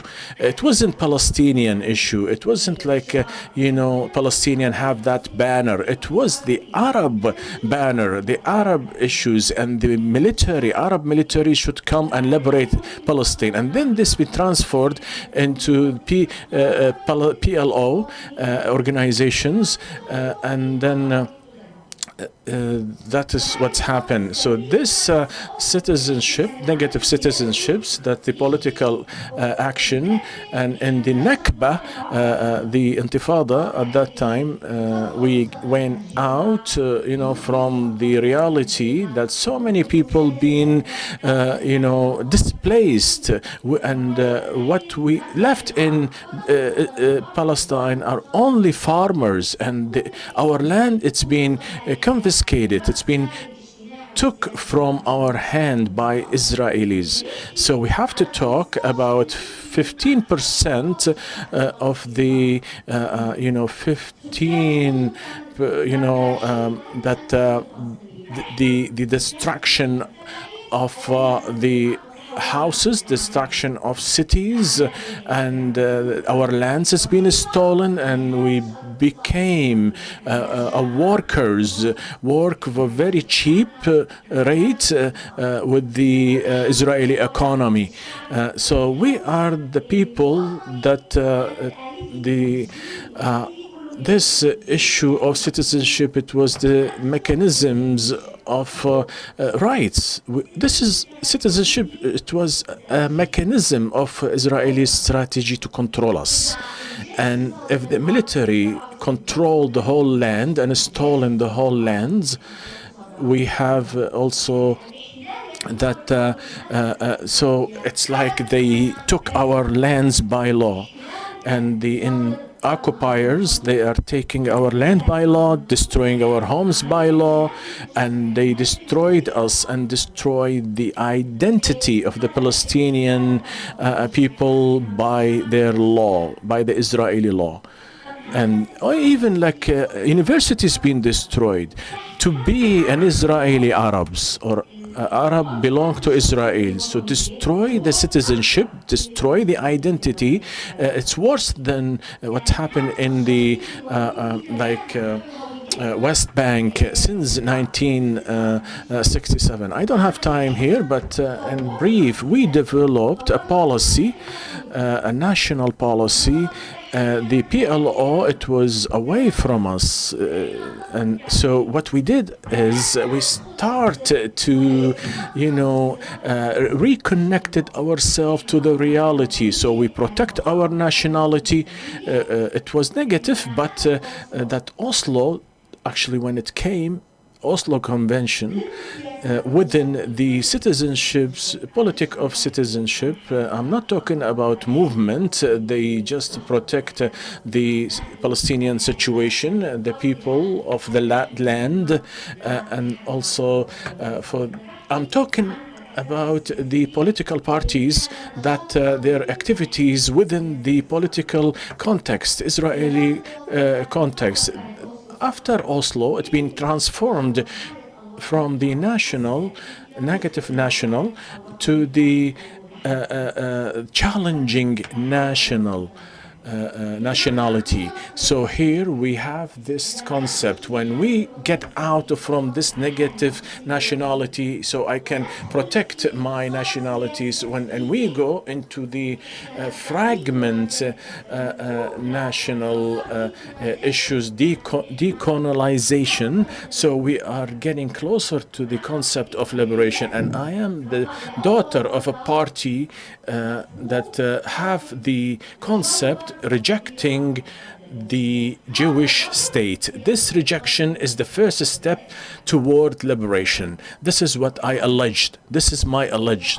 This is what I say. So the first thing that connecting between negativity to stay negative and to liberate yourself is the decolonization, to never give any legitimacy to a Jewish state, and also to have, so it's like decolonization in our case are citizens, and this is the strategic power that we are alleging.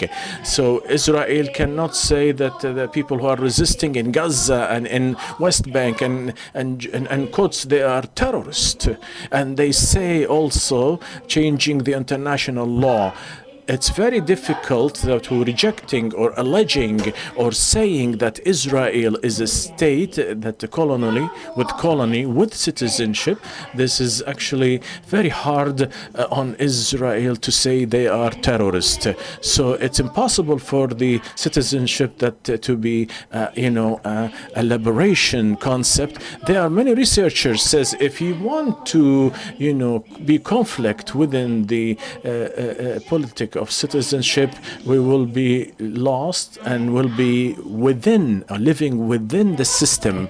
So to follow the practice inside Israel, they're saying the opposite. So they say that we are be able to stand and fight against the Israeli regulations and concepts, and also decolonization, fight the decolonization. This is the liberation concept, and we cannot do that unless if we have to, be within this citizenship. We have one thing that can reject that by rejecting the identity, the Israeli identity, and the only way is to stay in that country, and that has one way. It's that they can reject that, and we are all citizens. Either we reject the nationality or I accept it. If I reject it, I will go out of the country.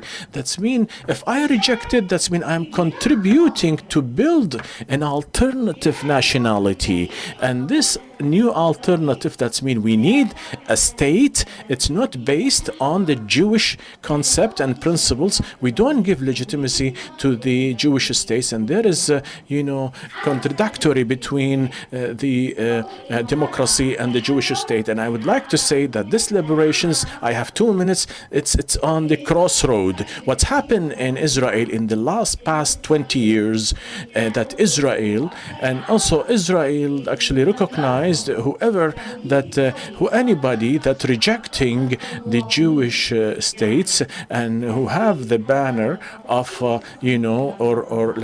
dismantling the Jewish concept from the Israeli states. It's like you are asking for a non-Zionist states.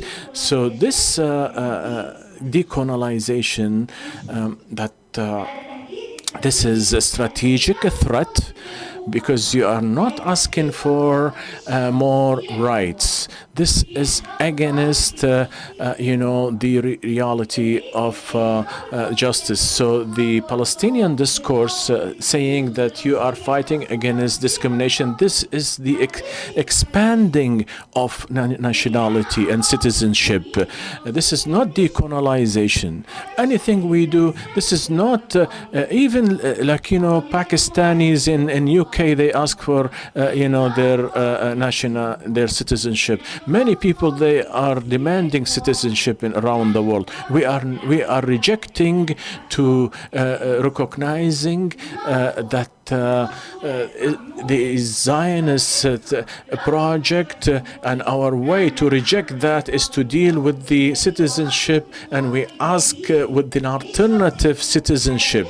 This is not liberal project. If it was a liberal project in citizenship, otherwise it's not going to be decolonizations. You finished, I think. Just wait for me, please, a few seconds. How many minutes did I? Okay, now, so the condition of liberation is to have an alternative citizenship. This is what we could do. But this is a power, not easy power. This is the most difficult demanded by Israel. They are not saying Hamas. It's not an armed, resistance. It's not stones. We are just saying this is not legitimized citizenships, and we are the witness. And Israel have difficulties for this, alleged. The green light or the green line. It's not like dividing Israel from one side and Israel from other side. We are witness that Israel cannot be transformed into natural entity, because the problem is the Zionist project and the political issues.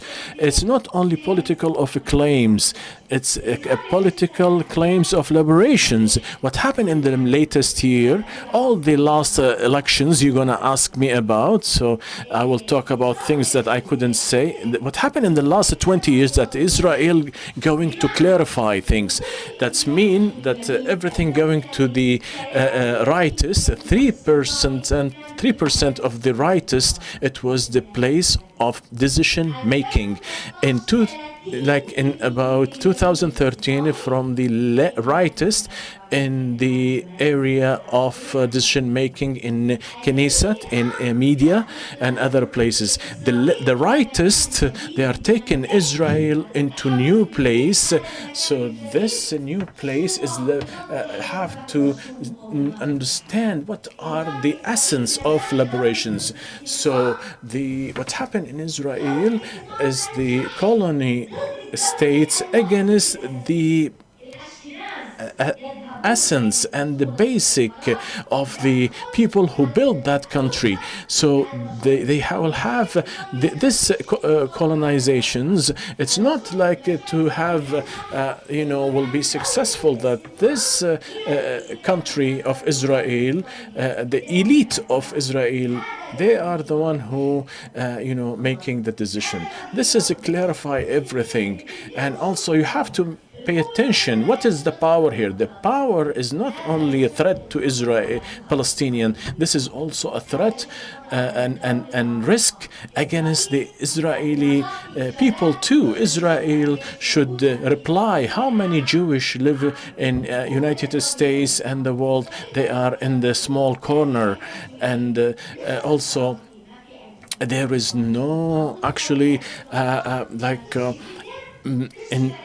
there is no democracy, there is no clarifications.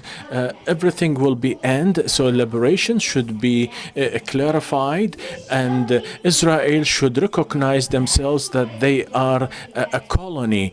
And you asked yesterday about New Zealand and Canada, and if they are a colony state.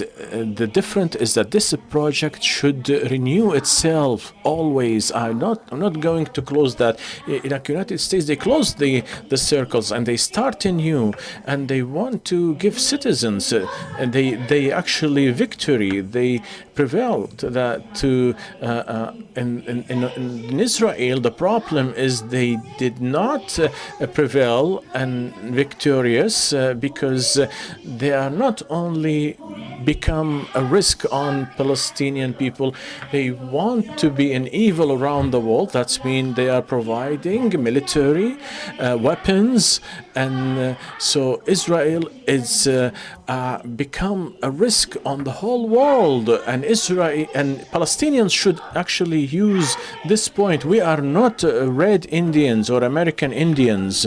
We have a political issue, and the terminology of sovereignty is the citizenship of liberation, talking about sovereignty. And the last sentence here, the difference between equality, it's not only that I think I asking for, this is the one I give. So the equality before decolonization, that I ask an equality from Israel, just like any other parties, political party. So equality that I'm asking, talking about, that I am to dismantle the states, and I am the owner of the sovereignty and the country. I, trying to give like my opinion to the colony entity.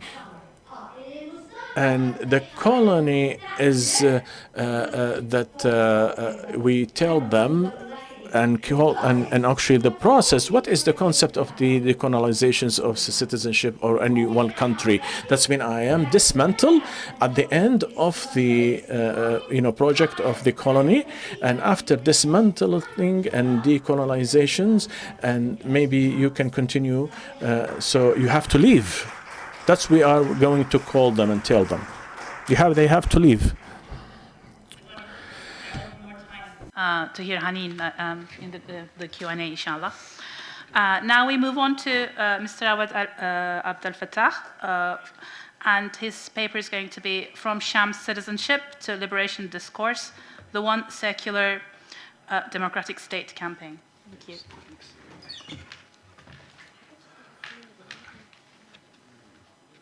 Assalamu alaikum. I focused my presentation mainly on the vision of one democratic state, but I changed my opinion now, and I thought that I need to say as briefly as possible, to talk as briefly as possible about the background or the reasons behind my choice of the title of my piece. And then I will go back to the written presentation if I have time, and delve more into the vision, the questions that are posed by this vision. From citizenship to liberation discourse, and I would say it's even the title is longer, from liberation discourse to citizenship, and then to back to liberation discourse, to anti-apartheid movement. And in my piece, I talked about my political and intellectual journey or a transition from one thought to another, or one movement to another. And I would begin with saying that I belonged to a political movement called Abna al-Balad, the Sons of the Country. It was established in 1972. Its main platform was secular democratic state in all of Palestine. It was affiliated with the PLO platform, the original platform, and it was established for the purpose to respond to the Israeli policy of submerging our Palestinian identity and to distinguish itself from the Israeli Communist Party, which advocated equality or two-state solutions without specifying what equality means in a Jewish state. So the movement was not as strong as the Communist Party, but it gained power and attraction among the Palestinian students in the Israeli universities. And when the Palestinian Liberation Organization signed Oslo Accords, or even before that, in fact, we started rethinking our strategy. But after Oslo, we thought that we should make a shift in our thinking and create a different political movement that can contend with the new challenges. We needed really a new thinking to cope with these challenges and give solution. That is because we were very aware of the complicated situation under which we live. Palestinians in Israel are living in a unique situation. I don't think that any minority in the world has a similar situation. And therefore, we have to be creative, because when we were in Abna al-Balad, we were young activists. We were not maybe mature enough to think at the beginning of how can we respond, or how can we cope with a part of the Palestinian people living under colonial citizenship. But that is, we are living in a state that declares itself as a Jewish state, but at the same time is in a war with our people. And you are not considered a Palestinian by the Israelis. You are considered an Israeli Arab. And I remember when I was first arrested and beaten up by the Shabak, the Secret Service, the Israeli Secret Service, and the question was, why do you work in a Palestinian paper? That was Jerusalem-based newspaper, which was licensed, but because I am from 1948, then they thought that I shouldn't work there, and they gave me a permit not to enter the West Bank and Gaza Strip, so that to harass me, and they continued harassing me. So, and the interrogator would tell me, and I was shocked, you are a traitor. You are betraying the state of Israel. You are an Israeli Arab citizen. Why are you working for this newspaper? I told them, this is a licensed newspaper. So, you know, suddenly you realize that it's not easy to consider yourselves a Palestinians in a Jewish state. So, okay, as when the PLO signed the Oslo Accord, it was a shock for us, for Abna al-Balad, because we were considered to be part of the Palestinian national movement. And we called for one state. We adopted the anti-colonial struggle, the liberation struggle, and suddenly there is a huge shift by the leadership of your people, by the legitimate Palestinian leadership. So then we have to think, then we changed from the liberation discourse, the anti-colonial struggle, that is to combat Israel from outside as part of the Palestinian national movement, into a strategy to confront Zionism from within. How we did that? We thought that we should change our platform.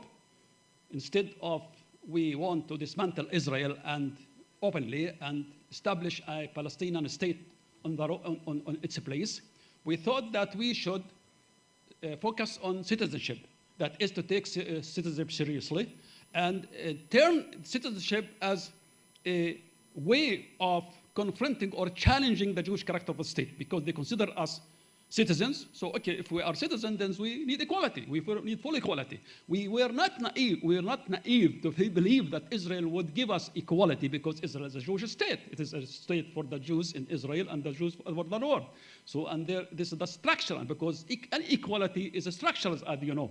It's not discrimination against certain people. It is racist. It's the apartheid regime. Sure. So we built a party from different groups, and under the slogan of equal citizenship and national identity. That is, to stress our national identity, as Abna al-Balad did before, that we are Palestinians, not Israeli Arabs, and at the same time that we need equality, full equality. That requires the dismantling of the Jewish character of the state, or the Jewish system, the apartheid system. That the party evolved, expanded, built branches in more than 50 townships, and it became really, it posed a challenge to the state of Israel. The party has been persecuted, harassed, and its leader, Azmi Bishara, was brought to trial several times, accusing the party that we don't recognize the right of the Jews to have a state of their own. But they don't have a legal base to discredit our party.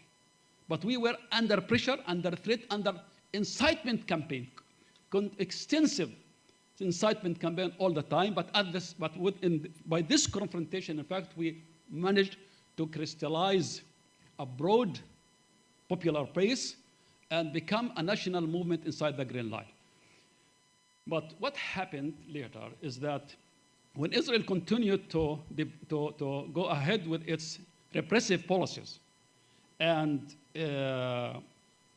finally adopted the so-called nation-state law, which considers that Palestine is an exclusive right to the Jews, I myself thought, I came to the conclusion that there is no need to stay in the Knesset, there is no need to continue to adhere to to reinvent Israel into a democratic state, because Israel has blocked or sealed the way before us, because no equality, no Palestinian state in the West Bank and Gaza Strip, and no return to the refugees. So we should think again. We have to go, because Israel imposed an apartheid. Important international reports have been issued accusing or labeling Israel as an apartheid state. Then we have to go back to the liberation struggle, to the anti-colonial struggle, and to become part of the Palestinian national movement that is being built from below. I believe that the Palestinian national project that was destroyed by the current leadership of the Palestinian people is being built from below through grassroots activism and through intellectual endeavor to rewrite the Palestinian project. Okay, so I will read now. Okay. Over the last decade, and even more so recently, we have been witnessing a new phase of Palestinian struggle and the new consciousness in the making, one that is focused on the unity of Palestine and the Palestinian people as a single geographic and political unit. It is amazing and highly inspirational to see the Palestinian people, and especially the younger generation, act courageously against all odds, despite the defeatist climate that surrounds them, and defy the colonial fragmentation that is a central pillar of the Zionist Hitler colonial regime's policy of domination. Okay. I'll give you 2 more minutes, don't worry. You give me more minutes. These remarkable and inspiring movements, which we see in major cities throughout the West Bank and in other parts of Palestine, were preceded by intellectual and cultural endeavors by critical academics and activists aiming to redefine the Palestinian national project and reframe the conflict as a colonial conflict between colonizer and colonized. Indeed, the disintegration of the formal political sphere has allowed those working within the cultural space to assume a greater responsibility and reclaim the historical and cultural unity of the Palestinian people. These major developments pose a number of big questions that are still begging for definite answers. For example, can these initiatives bring about the desired transformation in the trajectory of the Palestinian struggle to confront the colonial regime and its agents? What is the vision needed to successfully unify the Palestinian people? Is it a vision that specifies an alternative political solution, such as the one democratic state, as the end game, or alternatively, a vision that focuses on a united struggle under the slogan of liberating Palestine, or a combination of the two. What is the best resistance strategy? One that prioritizes civil and popular resistance, or armed resistance, or both? Which forces are best qualified to lead, with a shrewd calculation of the cost involved, and which social forces will form a hotbed to ensure the sustainability and momentum of the movement, and act as a shield for the developing future mobilizations? Naturally, the ever-evolving, remarkable grassroots mobilizations we have seen have been driven by a sense of deep frustration with the Oslo team, and have been continuously nurtured by the ever-expanding Zionist Hitler Colonial project and its growing list of crimes and atrocities. The grassroots activism of the past decade, which has now turned into a wider confrontation in the whole of Palestine, as in the 2021 May uprising, and the most recent acts of popular and armed resistance in Jenin, Nablus, Jerusalem, and elsewhere, have confirmed the enormous potential that lies within the Palestinian people and its determined will to change the colonial reality in which it lives and achieve freedom. Over these past years, a massive body of literature on the various alternatives has been produced by critical academics, self-educated activists, former leaders, and research centers. There have also been organized brainstorming sessions and conferences that have resulted in the creation of forums and movements both inside and outside of Palestine, which call for the restoration of the Palestinian national project, for liberation and return, or for a single democratic state in all of Palestine.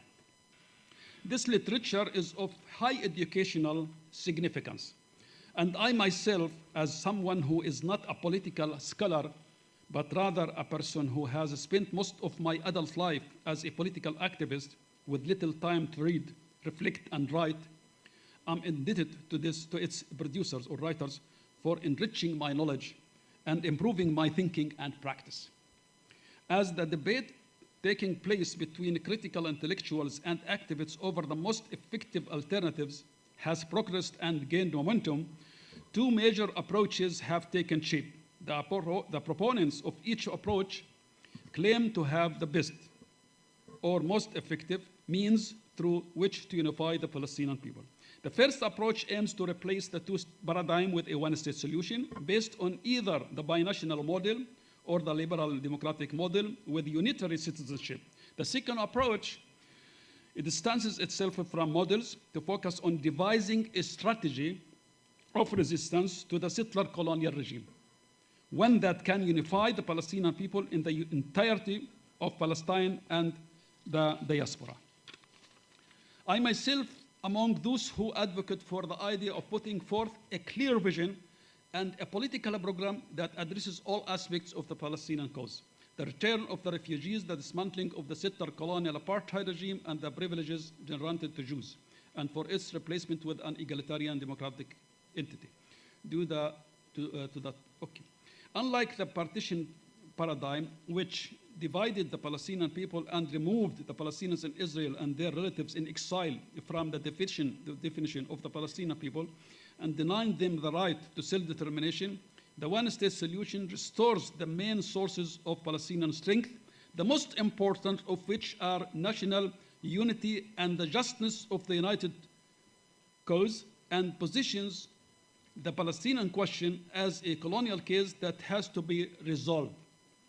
The one-state solution addresses the rights of all the Palestinian people, the refugees, the Palestinians of Jerusalem, the West Bank, and the Gaza Strip, and the 1948 Palestinians, and engages them all in a coordinated struggle based on the possibilities and the distinctive conditions that pertain among each constituency. Furthermore, the one democratic state solution as proposed is not a deviation from the so-called consensus around statehood in the 1967 occupied territories, but rather a restoration and continuation of the original legacy of the Palestinian national movement before and after the Nakba. At the international level, and in particular among civil society, the one-state solution has moral weight that can play a crucial role in mobilizing additional supporters for the global solidarity campaign and challenge biased and hypocritical Western governments and their pundits who claim to support liberal democracy and the human values. The single state is not a proposal for negotiations with the apartheid regime, but a resistance project. We in the One Democratic State campaign, which we launched in 2018, believe that it can be achieved only through resistance. That is popular resistance in Palestine and the global civil resistance in the form of BDS aimed at isolating the Zionist regime.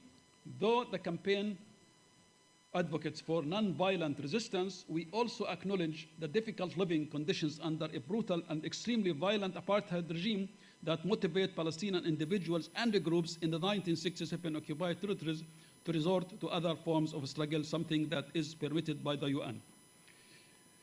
How can we achieve the one democratic state? I will skip paragraphs, and the last paragraph, quoted from Dr. Sami Al-Arian's piece. I found the vision articulated in the important piece contributed by Dr. Sami Al-Arian and the proposed strategy to be promising. It is well articulated and defined, and it fulfills the major requirements for a grand strategy that has not only local or regional dimensions, but also global and universal ones. The rationale behind our One Democratic State campaign fits well into his vision. Our struggle for a single democratic state is a long one, and it will require persistence, open-mindedness, long-term thinking, great wisdom, and high-level skills in communication and organization. Thank you.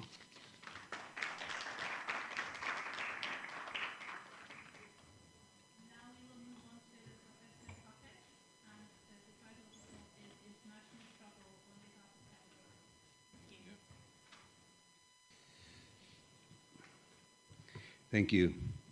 I want to repeat my thanks from the opening session to Dr. Sami Al-Arian, the CIGA team, the University of Zaim for having us. I think that not many people realize that the annual Palestine conference in CIGA is the only one of the two annual academic conferences on Palestine that occur in the world. There is one in Doha that hopefully will have the second annual Palestine conference if they survive the Mondial. But CIGA is taking over as the first academic annual conferences on Palestine. Amazing if you think about it. 74 years of struggle since the Nakba, and only in this university we have a proper annual conference, academic conference of Palestine. I distinguish between political conferences that are all over the place. And it's only after you delve as an historian into the way the Zionist movement was cleverly understanding something the Palestinians did not understand, that it is highly important to create the impression that your ideological claims are scientifically valid. They invested endless resources. They built a whole academia and a whole network of academia in the West to make sure that the scholarly output would show that Zionism can be scientifically proved to be right, not morally, not politically, but academically. And Palestinian academics took some time to understand the importance of this. And I think that's one of the reasons we're so lagging behind with academic conferences. And this also tells you something about the role of students in the future and what they should understand that they are doing as part of the struggle for liberation and the vision for liberation. When I wrote my own piece in our book on the history of the solidarity movement with the Palestinians, I also realized how frustrating this kind of activity can be for both sides. for those who are involved in the solidarity and those who are in the receiving end, who are supposed to get the solidarity. And you understand the frustration when you meet especially young people on both sides, that is, young members of the solidarity movement and young Palestinians. Young members of the solidarity movement would say to you, you know, we are already active 2 years and nothing is changing. And you tell them, I'm active 50 years and nothing is changing. So please be patient, al-sabr min Allah. And then you meet young Palestinians in a Jenin refugee camp, and rightly they would say to you, Ilan, beautiful stories you have about the BDS and how the civil society in the world is now on Palestine's side like never before. We don't see any impact on this change on the ground. And you have to say to them, you are absolutely right, but there are changes. Believe us, there are changes. Things are changing. And it is a message of hope, but I fully realize that that message of hope so far is irrelevant to your oppressive situation. So I think that is something that is important to realize. The solidarity movement was never very successful in all its years of existence as far as politics from above was concerned. The fact that I know the names of all the senior politicians in the West who ever supported the Palestinian cause since 1948 is a testimony to how poorly we are in terms of getting political support from governments and senior politicians in Europe, in the United States. I really know them by heart, believe me. I'm a historian with a very good memory. And nonetheless, I think that I wrote about it and I will continue to write about it. I think they should be recorded, they should be mentioned, because many of them paid with their political career for their support for Palestine. If you think that it's only recently that the Israelis are using the weapon of anti-Semitism against any politician in the West that supports Palestine, you're wrong. From the very beginning, even before the creation of the State of Israel, any senior politician who dared to question the logic of Zionism and later on the legitimacy of the State of Israel or its policies was immediately branded as an anti-Semite, and immediately the Zionist lobby that was already very strong after the Second World War did all it could to destroy their political careers. So there's nothing new there, but definitely this is a story which is not very inspiring, the solidarity movement from above. Of course, a more inspiring story is the civil society. And definitely there we can see a huge change over the years. And again, we should not forget some glorious moments that even were in the past and may have not continued, but they're still worth recording, because in the 1970s, the solidarity with the Palestinian liberation movement was at its peak. And this was translated into the famous United Nations 1975 resolution equating Zionism with racism, when the decolonized world, that by the way was not represented in the United Nations in 1947, that's why the United Nations in 1947 could take an anti-Palestinian resolution. But when it was represented in the United Nations in 1975, there was some rectification by equating Zionism with racism, an initiative by the Afro-Arab bloc in the United Nations.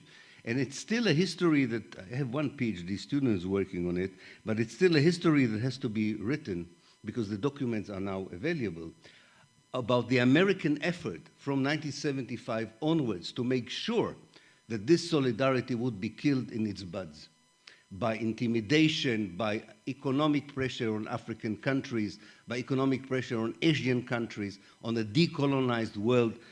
This is a story that I haven't seen written anywhere.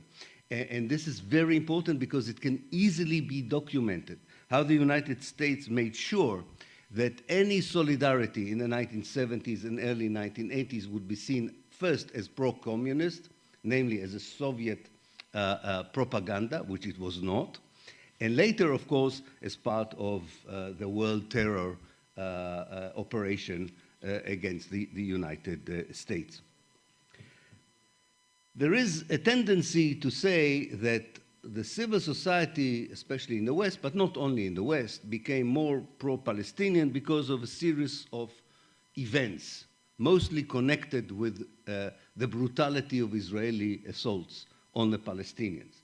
First in 1982, then in 1987, then in 2000, and finally the first brutal attack on Gaza in the end of 2008 and the beginning of 2009. But I think that this is only part of the story. And it's important to analyze and unpack. I noted 7, I will do it in telegraphic way, but I noted 7 factors that changed the public opinion in the world about Palestine. And I think it's important to note all these 7 factors because these are also areas of activity in which we can do much more than we have already done. So the first one is the one that I already alluded to, the scholarly revolution, the fact that in so many places now in the Western academia and also in the global academia, when you write a PhD that says that Israel is an apartheid state, you are considered to be a scholar, not a member of the Palestinian propaganda machine. When you say that there was an ethnic cleansing in 1948, you are not a political person. You are a scientific historian who knows the truth and can substantiate your argument, and so on and so forth.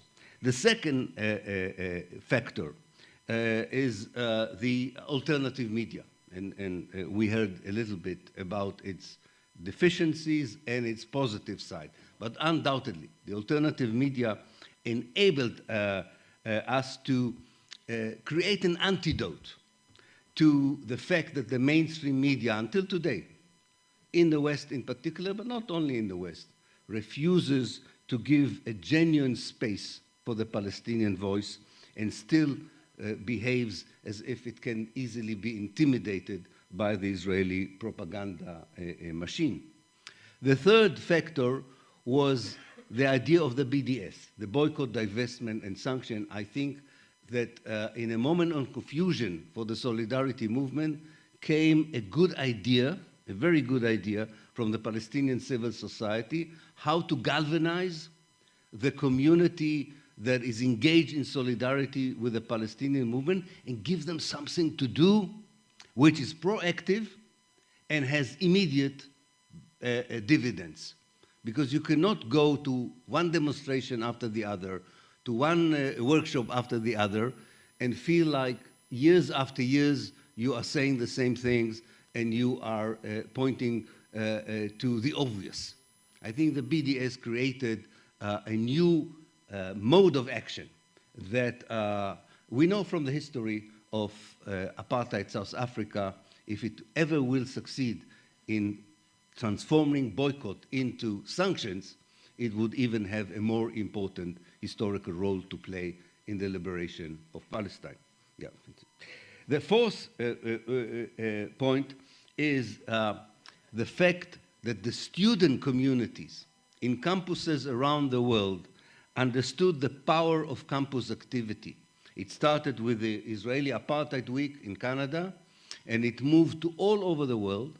And this activity of students in the campus, I think, attracted attention and legitimized, actually, the framing of Israel as an apartheid state long before Amnesty did it, and long before Human Rights Watch did it, or Bethlehem, the Israeli human rights organization, did it. It was very important to hear assertive students talking without any fear about Israel as an apartheid and kind of repeating the same procedures that their parents used to do in support of against apartheid South Africa. The fifth element is also very important, and this is the fact that the younger Palestinian civil society, and we saw it in May 2021, that the civil society of the Palestinians, whether inside Palestine, whether in the occupied West Bank or the besieged Gaza Strip, or in the refugee camp, the civil society, unlike the political parties or the political elites, was able to act together in one particular inspiring moment in May 2021. I don't think we still realized to the end how important this particular show of unity and the fact that it was called the Intifada of the Unity has had on public opinion. I know from traveling around the world, I live practically in an aeroplane, I know that this had a huge impact on public opinion in the world. The sixth point is intersectionality, something new that developed recently. I'll give you just one short example because I don't have much time. The African American community, because of the role of the churches in that community, has prevented from the African American community to play an important role in the solidarity movement with the Palestinians. The younger generation has shedded this old Christian kind of mentality and became much more involved in intersectionality, solidarity with the Palestinians. And this is true about the Hispanic American community, about the First Nations, and other minority groups around the world that, of course, also the scholarly work on settler colonialism helped to create this intersectionality cement. Finally, the last point is the fact that inside Israel, and we saw it in the last election, the Zionist left, the liberal Zionist idea has totally disappeared. It is now in the dark hole of history, and there's no way it's going to get out of it.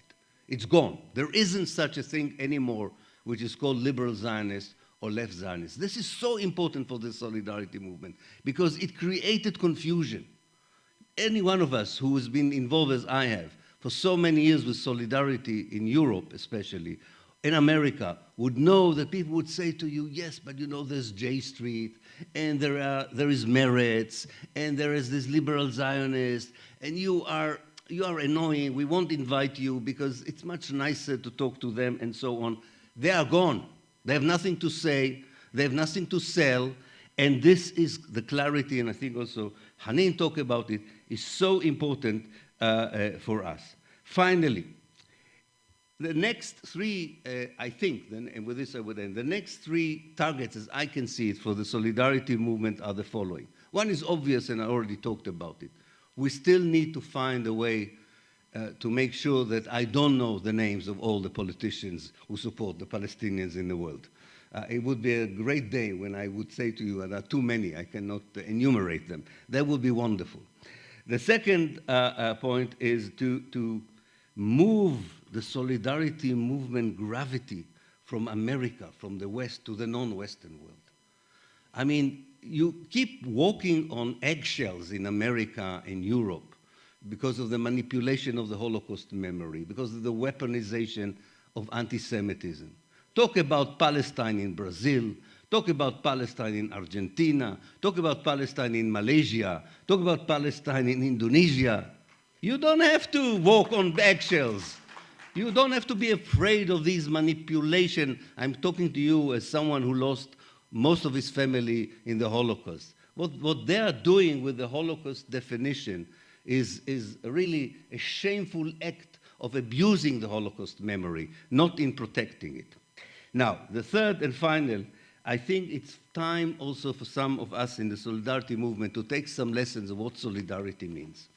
I think because of fragmentation in the Palestinian side, because of political dissent, some people in the solidarity movement thought that their role is to lead the Palestinian into liberation. Every solidarity movement has funny travelers with them. The Palestinians have the most funny fellow travelers. Anyone who's talked in the small town in America to the local Palestine Solidarity Committee would know what I'm talking about. That we have some very funny and very nice and weird people who support us. But there's a lot of great citizens of the world who support us, and I think they also have to rethink and understand that the dissent, the political discussion within the Palestinian polity about the future is not their concern, that they are not there to advise the Palestinians how to fight and what to fight for. Solidarity is a proper understanding that you are on the right side of history because you are support anti-colonialism, anti-racism, and this too are the best antidotes for anyone who would accuse you of anti-Semitism. How can you be an anti-Semite if you are against racism, if you are against colonialism, if you are against ethnic cleansing? And I think that would give the Solidarity movement a clear understanding that what you are doing is to listen to those who need you rather than to tell them what to do. Thank you.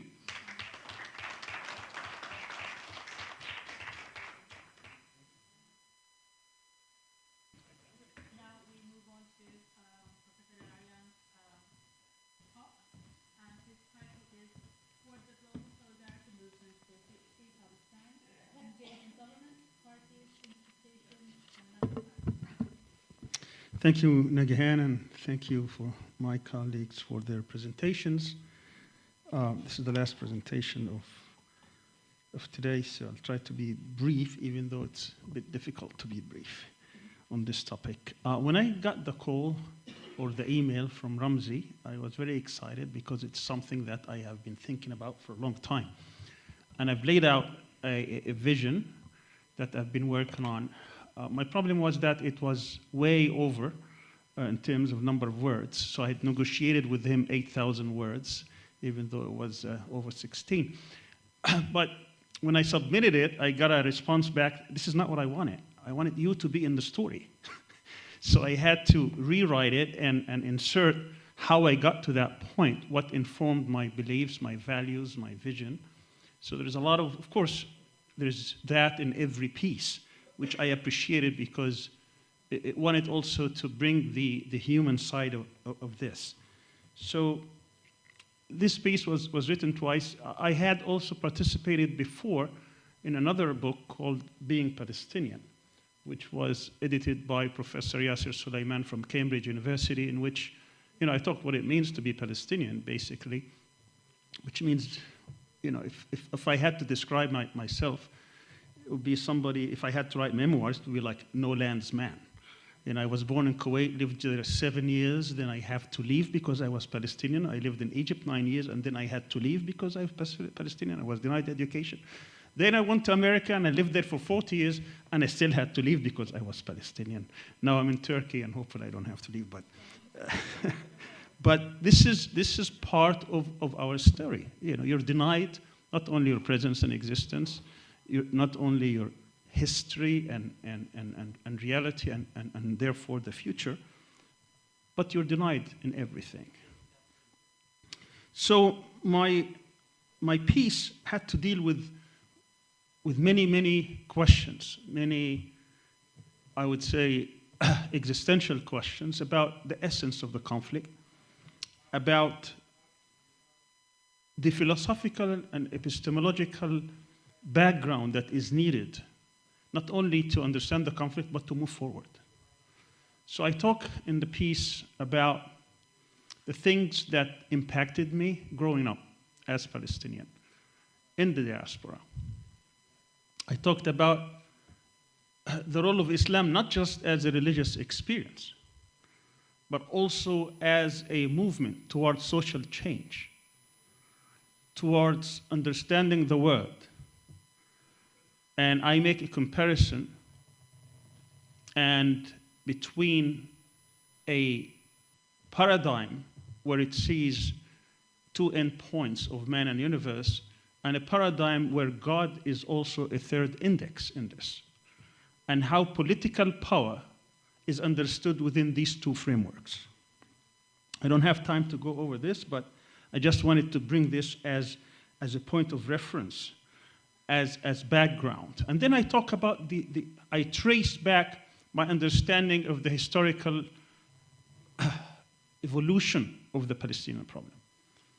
All the way, obviously, from the start of the conflict, that this, in fact, and this is not news for the people who are here, that Zionism is not, there was not eternal problem between Muslims and Jews. This is not, and I believe that wholeheartedly, it's not a religious conflict. It's not a religious conflict from the standpoint that Muslims or Islam is not trying to negate Judaism. It actually recognizes Judaism from the very start. And therefore, my colleagues, and I had this problem before, my colleagues who would like to turn it into religious conflict, I totally oppose them. This is how the Zionist movement wants to present it, as a religious conflict. The other side may see it as a religious conflict. We should not see it as a religious conflict. This is a conflict about aggression, about imperialism, about a settler colonialist supremacist movement that wanted to change the demographics of a particular country, replace one people with another. So I talk about that, and then I talk about how I saw or how I evaluate and assess the 1948 and the 1967 and 1982 conflicts. One had to do with regimes which have been historically allied with the West, talking about liberal values. They were defeated, replaced by revolutionary leftist ones. They were defeated in '67. The rise of the National Palestinian movement, which had to be evacuated, and basically the momentum was taken out of it in '82. And I talked about some of the writings and publications that were taking place at the time, and how, at a young age, a very small group of people were talking about the centrality of Palestine in the struggle, and how that brought me lots of grief. And to me, the centrality of the Palestine, because we have now this again, say, why do we have to distinguish Palestine? Look at the suffering of the Syrians, of the Yemenis, of the Iraqis, of the Libyans, of the Afghans.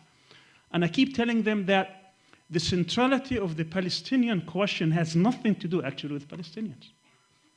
It has to do with the nature of the enemy, of the nature of the other, of the Zionist movement that is trying to impose its hegemonic vision on the whole area. The Zionist movement cannot survive without having an environment, a geopolitical reality of fragmentation, of weakness. They cannot allow this area to progress, because if this area is united, or if this area is scientifically advanced, and they see this as existential threat. That's why they target every country. They make sure that every ethnic minority is empowered, and preferably having a state. And I have a lot of these examples which I don't have time to go over. And the other thing is, the Zionism as a movement is really a product of the European experience. It has nothing to do with our part of the world. And I talk about that also in the piece.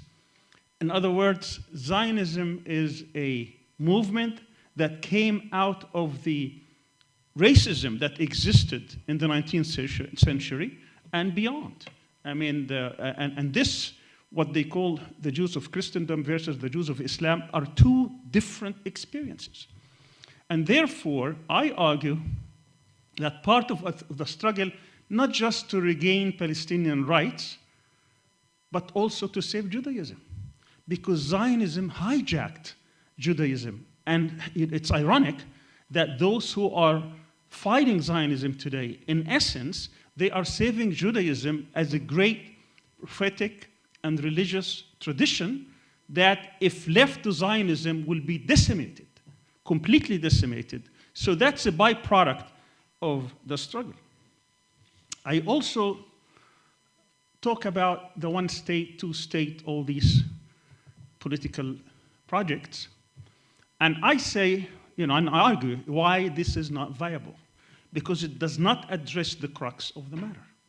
And the crux of the matter is that the presence of a Zionist movement is a danger and threat, not only to the Palestinians, but also to the whole area, and I believe to the whole world. And then I argue in the paper also that my analysis leads me to believe that there are 12 imperatives that sustain the presence and the existence of the Zionist state. And therefore, in order to understand how to deal with it, we have to understand these 12 imperatives. Now, part of these imperatives, maybe 2 or 3, Palestinians can make an impact. But the others, they really cannot control or have a real impact. Therefore, this mirage that somehow the Palestinians on their own can deal with Israel, I believe, is mistaken. Therefore, I argue that we need a much broader movement to deal with it. Now, the essence of what is the final or the grand strategy, what is the real objective here? And I said it shouldn't be a political project. It should be more of a movement to dismantle the Zionist state, to de-Zionize Palestine. That shifts completely the argument of what this is about. You know, those who argue for a one-state, two-state, and they go through, they are really in the Zionist camp without realizing it. They are working within the Zionist understanding of where this should be. Should Israel be 78%? Should it be 55% of the 1949 or 48, 47? Should it be, exchange? I argue that this is all waste of time.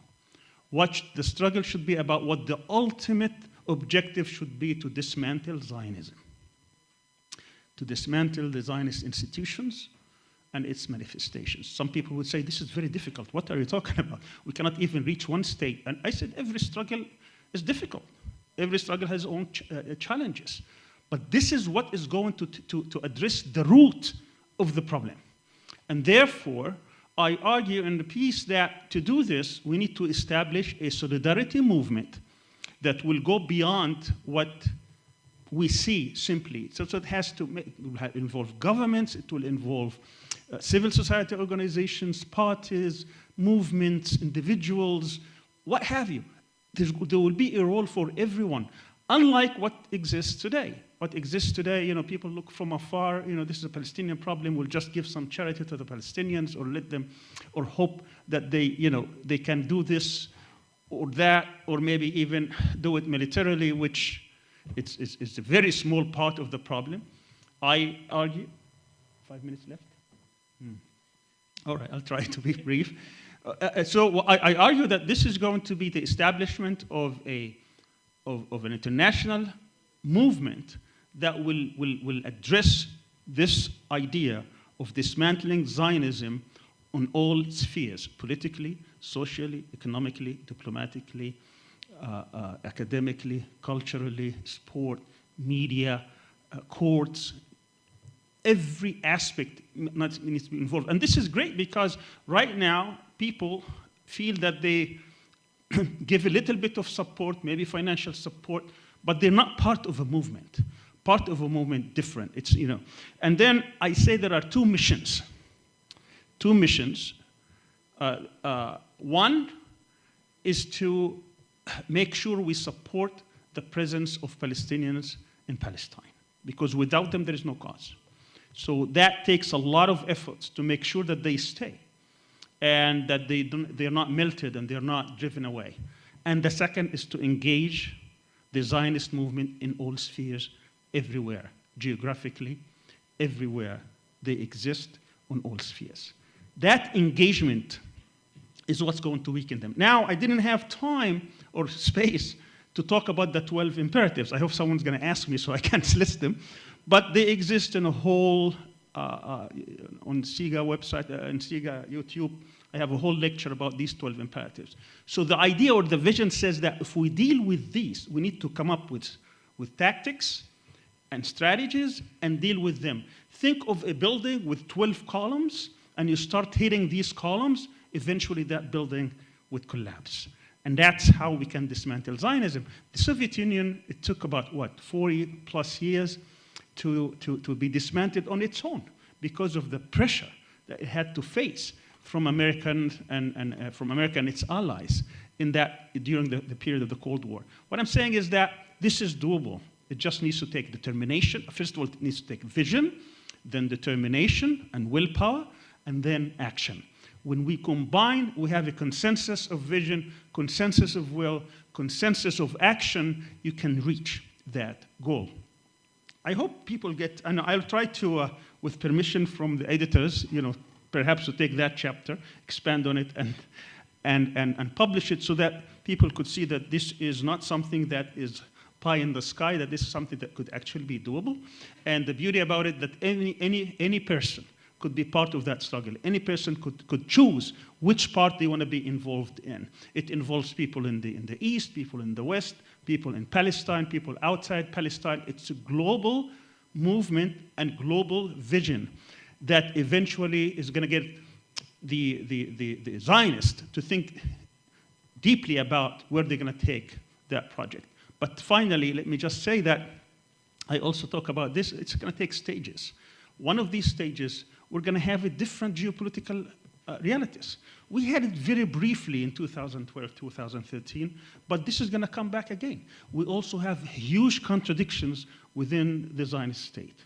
These contradictions, along with the geopolitical changes, along with this working to impact the 12 imperatives, I believe eventually will collapse the Zionist state. Thanks.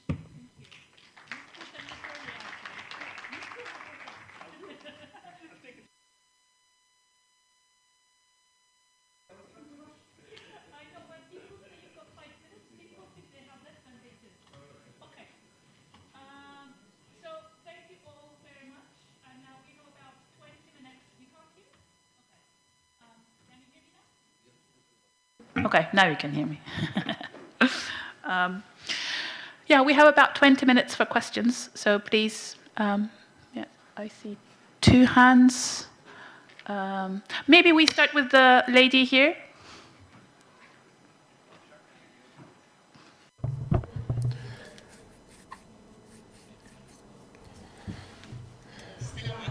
May peace be upon you.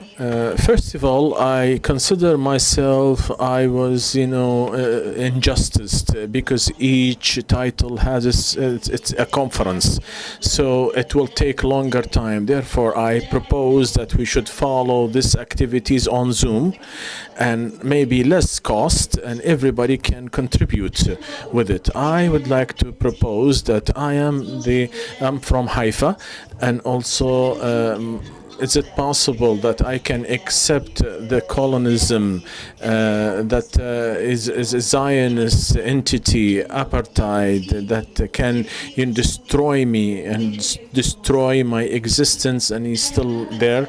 Of course not. I cannot call him a state because they are invaders, occupiers, and they are apartheid. But I would like to say that it's his power, it's come from our weaknesses.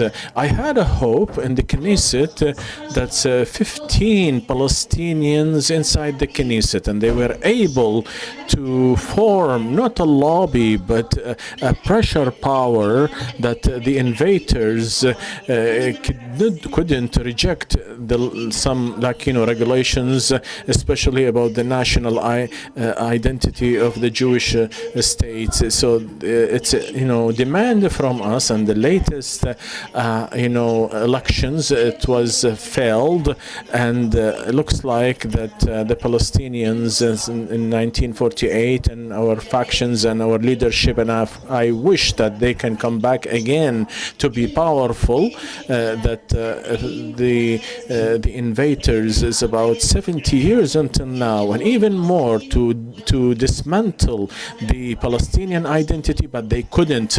The political parties are working, the Arab world are working and doing something. So when the person, when he's talking, that he's talking that he's logic, that he is the son of the Jewish religions, and we respect that. We are not against the Jewish. Therefore, if we spend so much effort and we become like this person, and our activity and also the international solidarity with our Palestinian issue, and we will get results. Thank you. I want to turn to Professor Al-Arian about, I think she said something about this being on Zoom, and yeah, of course. I would suggest you take all the questions and then 3 minutes for each. Okay, so let's do it that way. Okay, great. Then let's have the questions, gentlemen. Yes.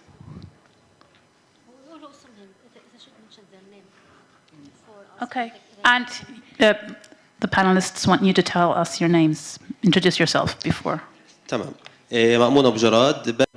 I'm a researcher. My name is Abu Jarad. The question to Ms. Haneen and Mr. Awad, I would like to start that from the the movement, we noticed the solidarity of the Palestinian people in Gaza and West Bank, and even the people in the diaspora. And you know, they faced that Zionist project and gave paradigm that how the struggle can be and the unity of the Palestinian people. This is actually have so many, you know, points to be taken into consideration as a citizenship and also the rest of the national movement that is not only PLO, that they signed on Oslo conventions, and this Oslo doesn't mean anything to us because there are so many other like powers in diaspora and Gaza Strip and you know, West Bank. They rejected Oslo. And so today, when we are, you know, submit and talking about the citizenship as a political project to the people inside, how we are able at the end to, you know, build lines and, you know, connections between us and between the people inside. We don't want just to have or feel that we are dismantled. The other point that any like identity of a political party, yes, they are talking about political issues, but most of them, they are talking about their political practices. And especially we are as Palestinians, we submitted the democracy like secular states, and also at the end there should be some practices, and also they will have the ability to talk about their destinies. So when this party that party I'm talking about is they should actually do their best, but it's unfortunately that we are not able today to write history to the lower level for the national movement inside. They cannot do any boycott with the other parties that you know, representing the nationalism. So how we can do and go forward? There are so many changes in the Israeli society. We are in front of new things, and at least that we have a political arena in Israel. And at the end, what should I say here? That this person, he reached to that level, and also we have to seek liberation. We have to find a way to have a political Palestinian project able to renew. Can we go to the other question, please? They can be able to have a discourse, and also to the only thing that it's the Palestinian issue to confront the colonialism. And thank you. I'm afraid I will. Yeah, there will be just one more question because we need time for the answers as well, and you can always have your questions afterwards. There was an earlier question there, yeah.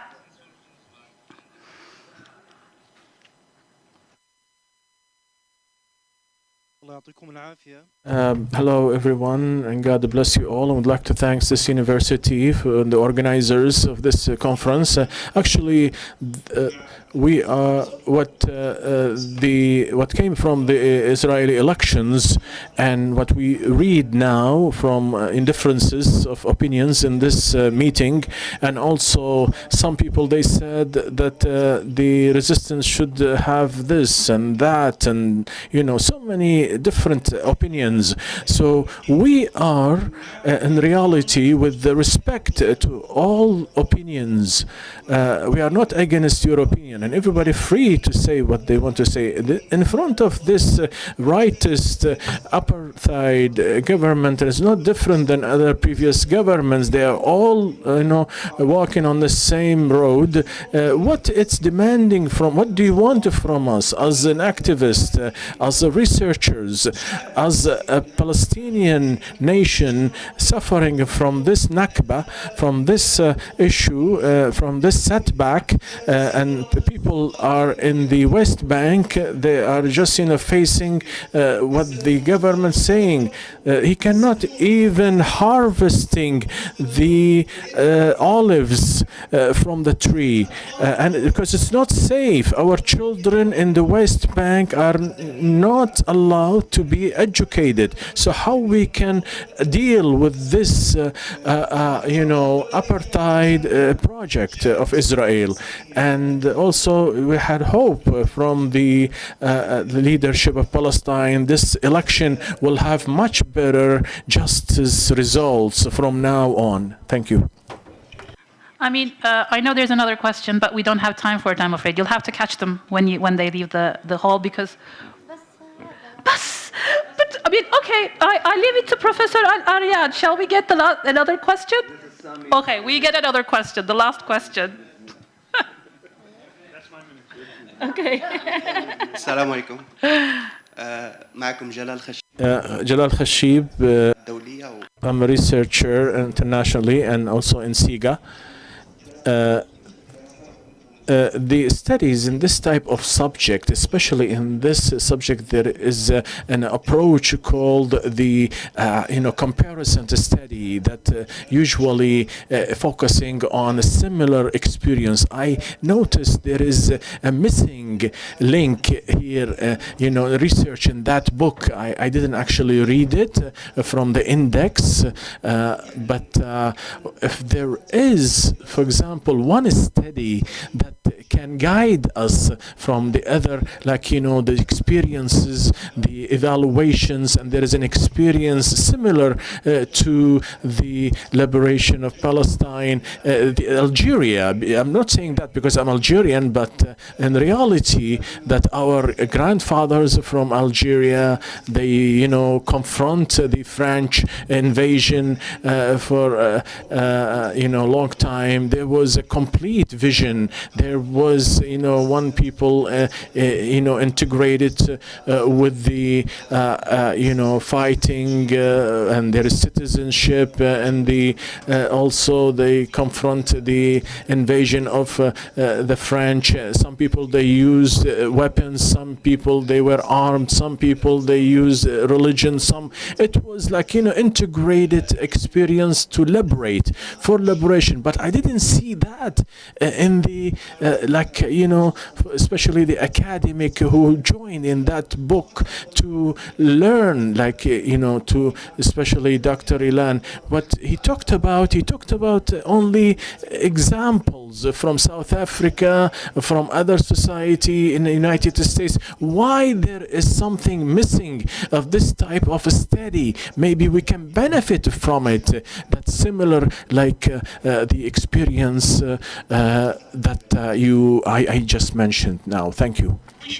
3 minutes for each presenter to respond to any of the questions that you think have touched upon your expertise. So we'll start with Mr. Awad.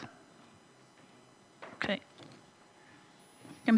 Would you like to respond to any of the questions?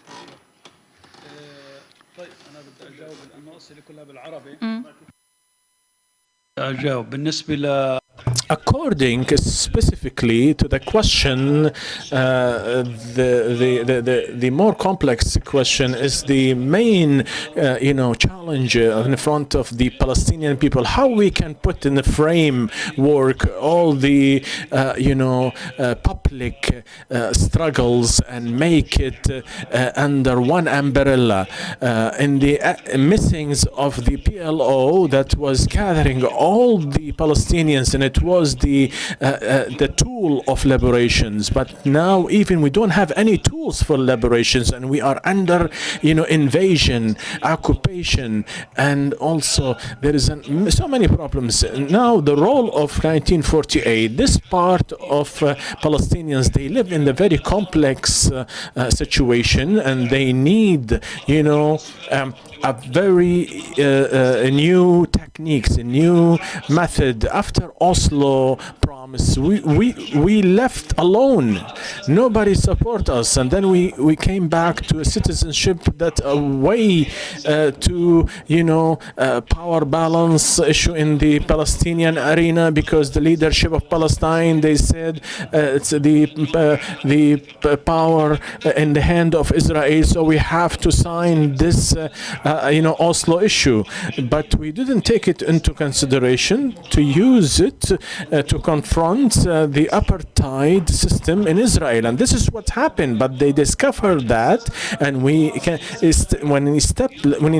we established a political frame, and also they fought us, and also the PLO tried to struggle from outside.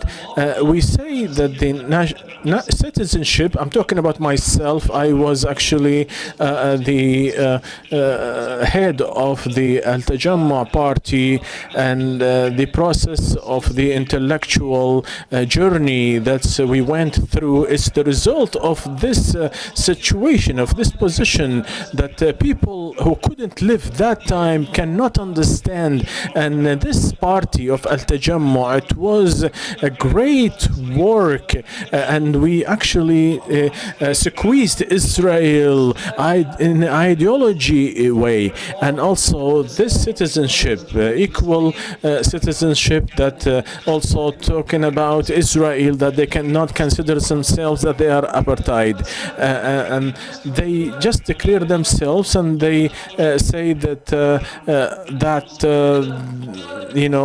they said Palestine belong to Israel. So Palestinian people should be unified, and they should say that Palestine, it's part of our life, and we should fight the apartheid in order to defeat the apartheid regime.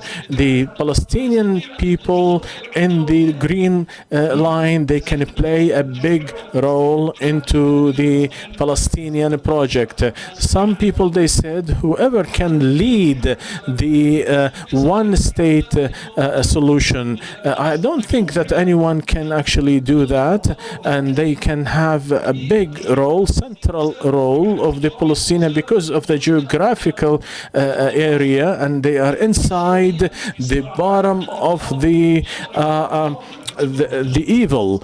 And so if Israel said you are Palestinian just like other Palestinians, and PLO is just Palestinian movement, and you are less than a Jewish person, and you are second-hand like citizen, and Palestinian will understand one day that there is possibility to achieve equality, and also this project of equality, it has like a dead end way, and also that we have to extend citizenship toward Palestine. So you are facing the whole world in a democratic way, but this solution, it has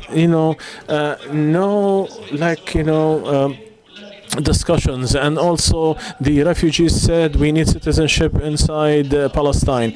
First, we have to defeat the Zionist project, Israel states, and we have to build a global movement, just like what happened in South Africa, because you said that there is no comparison. No, absolutely not. We are taking, learning the lessons lessons from what's happened in South Africa and other places, and we are inside the green line. When they said that you are not part of the Palestinian people, you keep away, therefore that we didn't actually give up. This is the last point I would like to say, that what we did so far, when we change from the liberation discourse to the citizenship discourse and the right of return back of the refugees, and actually this is the three banners that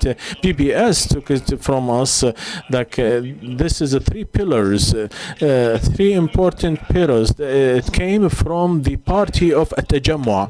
So we said we can confront the Zionists from this gate, and we are not giving up to we are not recognizing Israel, we are not recognizing the Zionists, and this was very surprise to the Israelis when they said how you are the party and the movement, that your leadership, you are more like different than your people. So this is not easy to solve, and today we have a Palestinian initiatives called the Palestinians people will elect their own leaderships. About 4 million people from Palestine, they will do that type of elections, and the leadership of Palestine from all over Palestine. Therefore, we have facing so many complex, so many problems, but there is a national grassroots Palestinian project. It will build gradually, step by step, inside the Palestinian structure. Thank you so much. From where are you from? From Gaza? I thought you are from inside. I thought you are details and details. Yes. Thank you so much, my sister. Also, I would like to answer you. When we were about 15, we were lost a lot, and also the equation of unity. It's not the equation that we can be together. The unity is a national project. The 15, member in the Knesset, they unified without any national project, but they were weak. It's like Fatah and Hamas. They are unified. It's a national project. This is not a technical issue. So we were weak. We were weak, and the brother from Gaza, he said that. And also, we are not a lobby. We are not a lobby. The lobby is also within the system. You are saying in your citizenship, and this is not citizenship, that Israel is not. There is no citizenship project to change their relationship as a minority with the state. We have to change the relationship with the majority with the state. We have to give a new title. This is not a citizenship project, because we are not talking about that we need to go inside the type of citizenship. We are, rejecting this citizenship, and we are not recognizing the Israeli states. We have to create a new citizenship. This is as a sovereignty. Everything we have to reject, but within your position. And this is not a citizenship project. When you have an alternative project, you have to say to the state, you are not a Jewish state. You have to say to the majority, you have no ideology relations. It should not be built on the Balfour promise or religions. You are, doing so many bad things, and also that's mean you are building a new documents like in the sovereignty side, not the equality side. So the logic behind the citizenship is the sovereignty. Also, somebody said that it's the right to claim rights. The At-Tajammu said the citizenship, the right to claim rights, it's not citizenship. The right to claim rights is our relationship with the state, with our country, to be a base of equality. We have to, our citizenship, it's connected to the country. So the Tajammu discourse is, it's not expanding. It's not because I'm a citizenship and I'm asking for my rights. It's because I have a country, I have a homeland. We are jumping to the citizenship because we are asking for rights, not to depend on the citizenship. We are jump, and I said that my right is not coming from Israel. My right is because I am the daughter of this homeland. So the project is not that you are used. This is dismantle. This is decolonizations. This is, of course, yes. This need another steps. I didn't mention it in my speech. The step is that to have to transform from the unilateral relationship to an ideology liberated, that it's the unity of the lands, the people, and the political destiny. This is the thing that we have to do, take one step ahead. So because as long as I'm talking about the liberations from inside, I separated my political destiny. So, we cannot separate that destiny, because Israel didn't come like that, but they connected to the nationality law. So the article start is not the state of Israel, but it's the land of Israel. This is the only law that can, copy the project of the Zionists. So they recopied, or they make, or they titling the Jewish state. It's not only like going to the rightist. This is a strategic movement from Israel. The answer is that they have to open.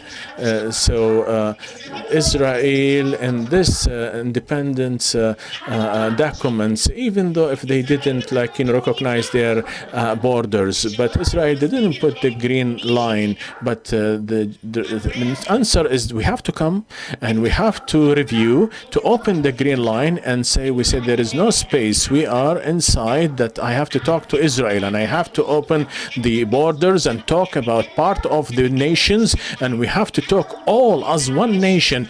This is Slavojijik, the radicals. It's like the reality Israel gave us. If it was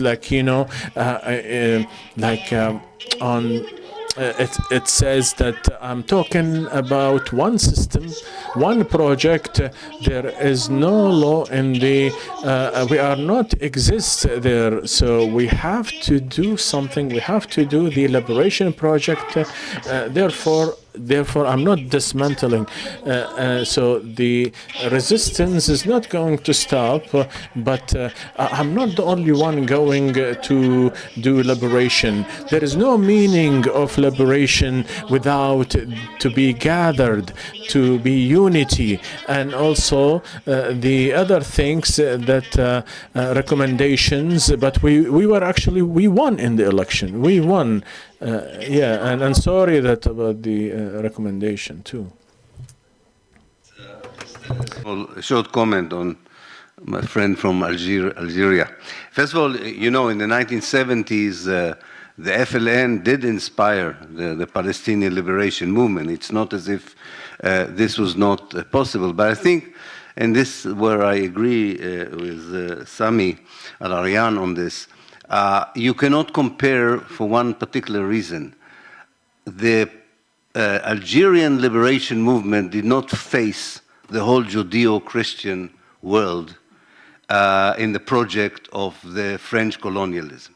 I mean, French colonialism was losing its grip first because of the bravery of the FLN, but also because Europe began to understand the colonization is not necessary for Western control. And we have to understand it. Palestine is a different case. It's very important to say it's a different case, and that's why I think it's true. It's a global, it's a Judeo-Christian global project that only can be dismantled by a global coalition. On this, I totally agree with you, and I think one of the problems for a lot of Palestinians is that they themselves will not be able to bring down Zionism. It's very difficult to say to a national liberation movement. You will not be able to do it yourself. A lot of Palestinians don't like to hear this, and I understand it. I fully understand it. I can empathize with this. But I can tell you the Palestinians don't have the power to dismantle Zionism. They have the power of Sumud. They have the power to stay there, which is very important, but it's not the same thing. And therefore, I think it's a very different situation between the very impressive liberation struggle of Algeria and the ANC as well. Even the ANC did not face a similar coalition. You have to go back to 1840, 1850 to understand that the colonization of Zionism began as a Christian project, not a Jewish project. It's an evangelical Christian project with deep roots in evangelical Christianity and in this belief of the Western culture that actually Palestine, a colonized Palestine, a Judaized Palestine, reflects the last bastion, the last border of the progressive, enlightened Western culture. So many political parties in the West today are gaining power on this very platform, on this very basic platform. Today they direct it against the immigrants, against the Muslims, but the source is not Islamophobic. And the source is not anti-immigrant. The source is a sense of superiority, of Western culture superiority. If Israel falls, Western culture superiority falls. And that's the main problem. And Algeria never faced such a challenge. South Africa never changed such a challenge. But to end on a happier note, I want to introduce my friend Johnny Mansour.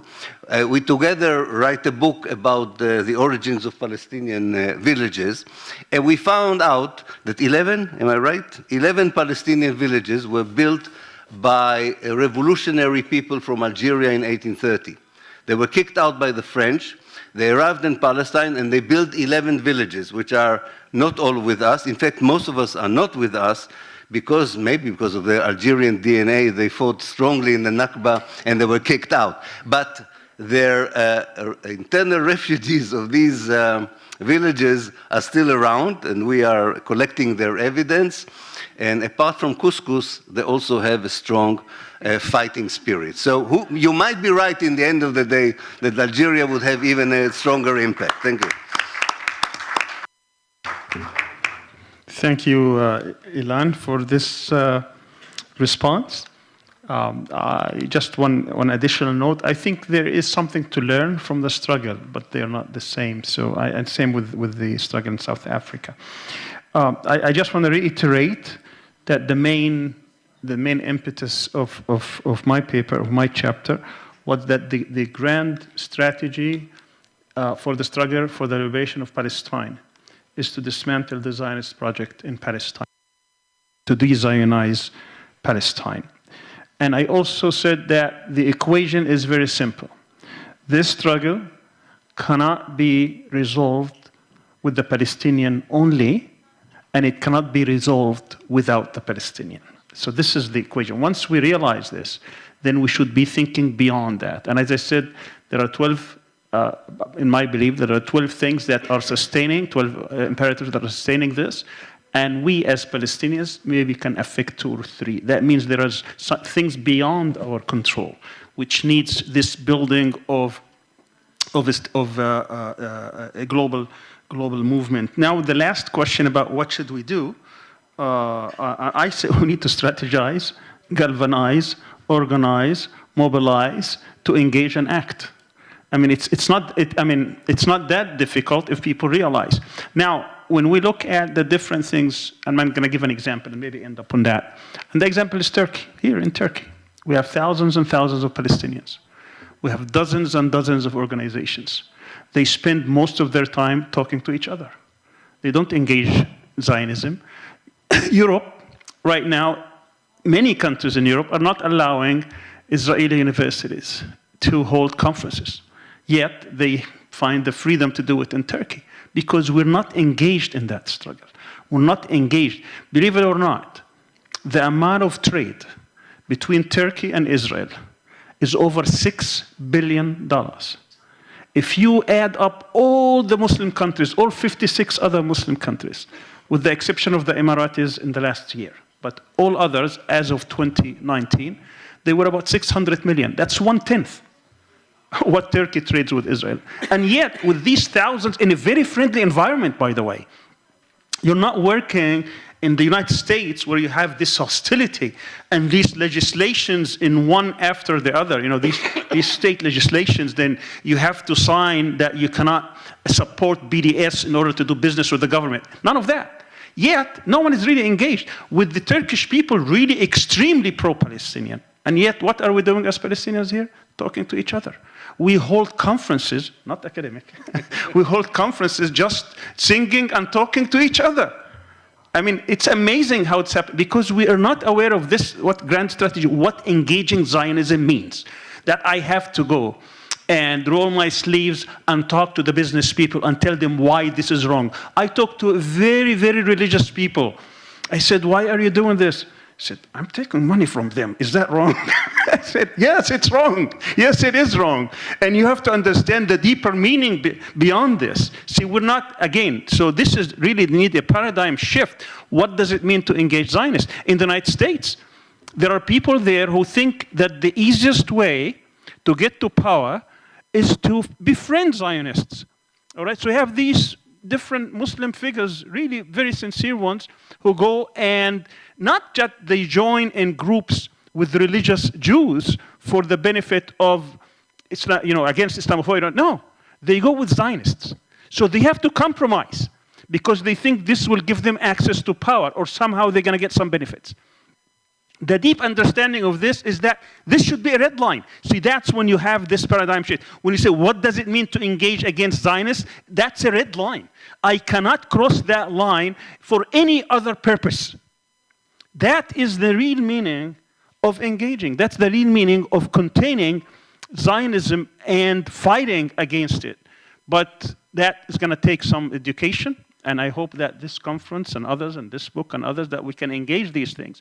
Because I think these two things, we need to support the Palestinians in all of Palestine, whatever that means. And of course, I'm not talking about, you know, what Haneen was talking about, you know, trying to, you know, make them part of the system. No. You engage in solidarity to make sure they fight Zionism from inside. But the bigger fight is going to be outside. Because this is how the state is sustained. I need to break this unholy alliance between the United States and Israel. When that happens, that's a huge thing. That's gonna, you know, it's gonna crumble. Let's make it crumble. That's a huge fight. That's not an easy fight. But people, a lot of people think that this is a very strong fight. So let's fight the smaller, and we're wasting our time. This one state, two state, citizen, not citizen. We are playing in the Zionist courtyard. We need to go outside and start engaging them in a way that will make their life very difficult. Thank you, Professor. This concludes our session. Only the panelists, I believe, are going to have a photo session. This is it? Okay, please.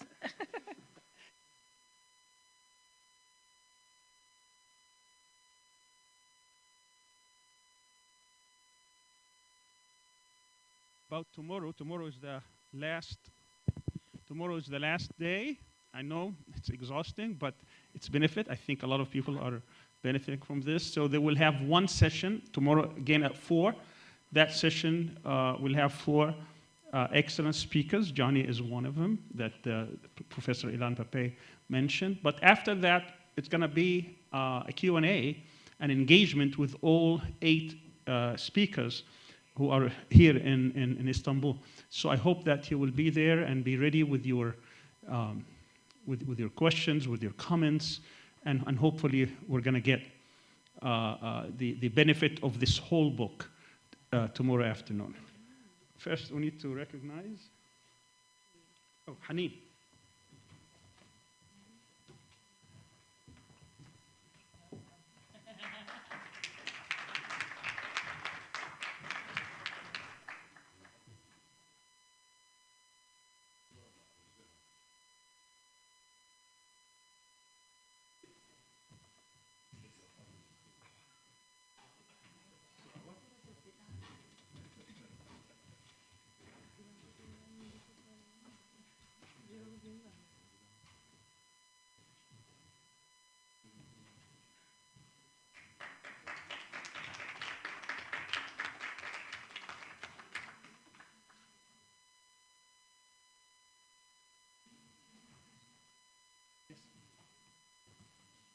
Ilan, you have yours. I had mine. This is Nagihan.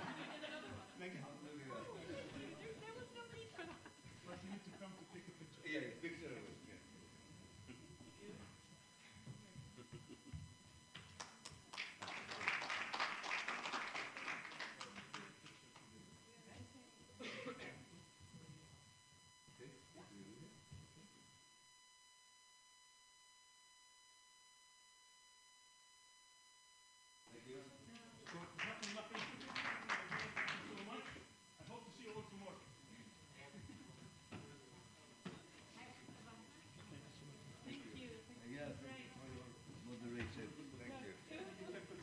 No, you were. Very good.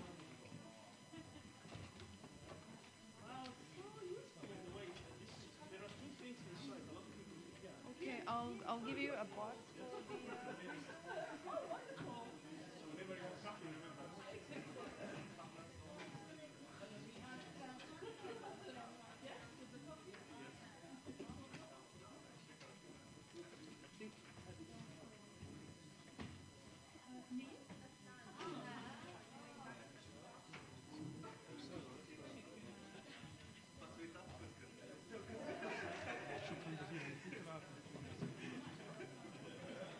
الآن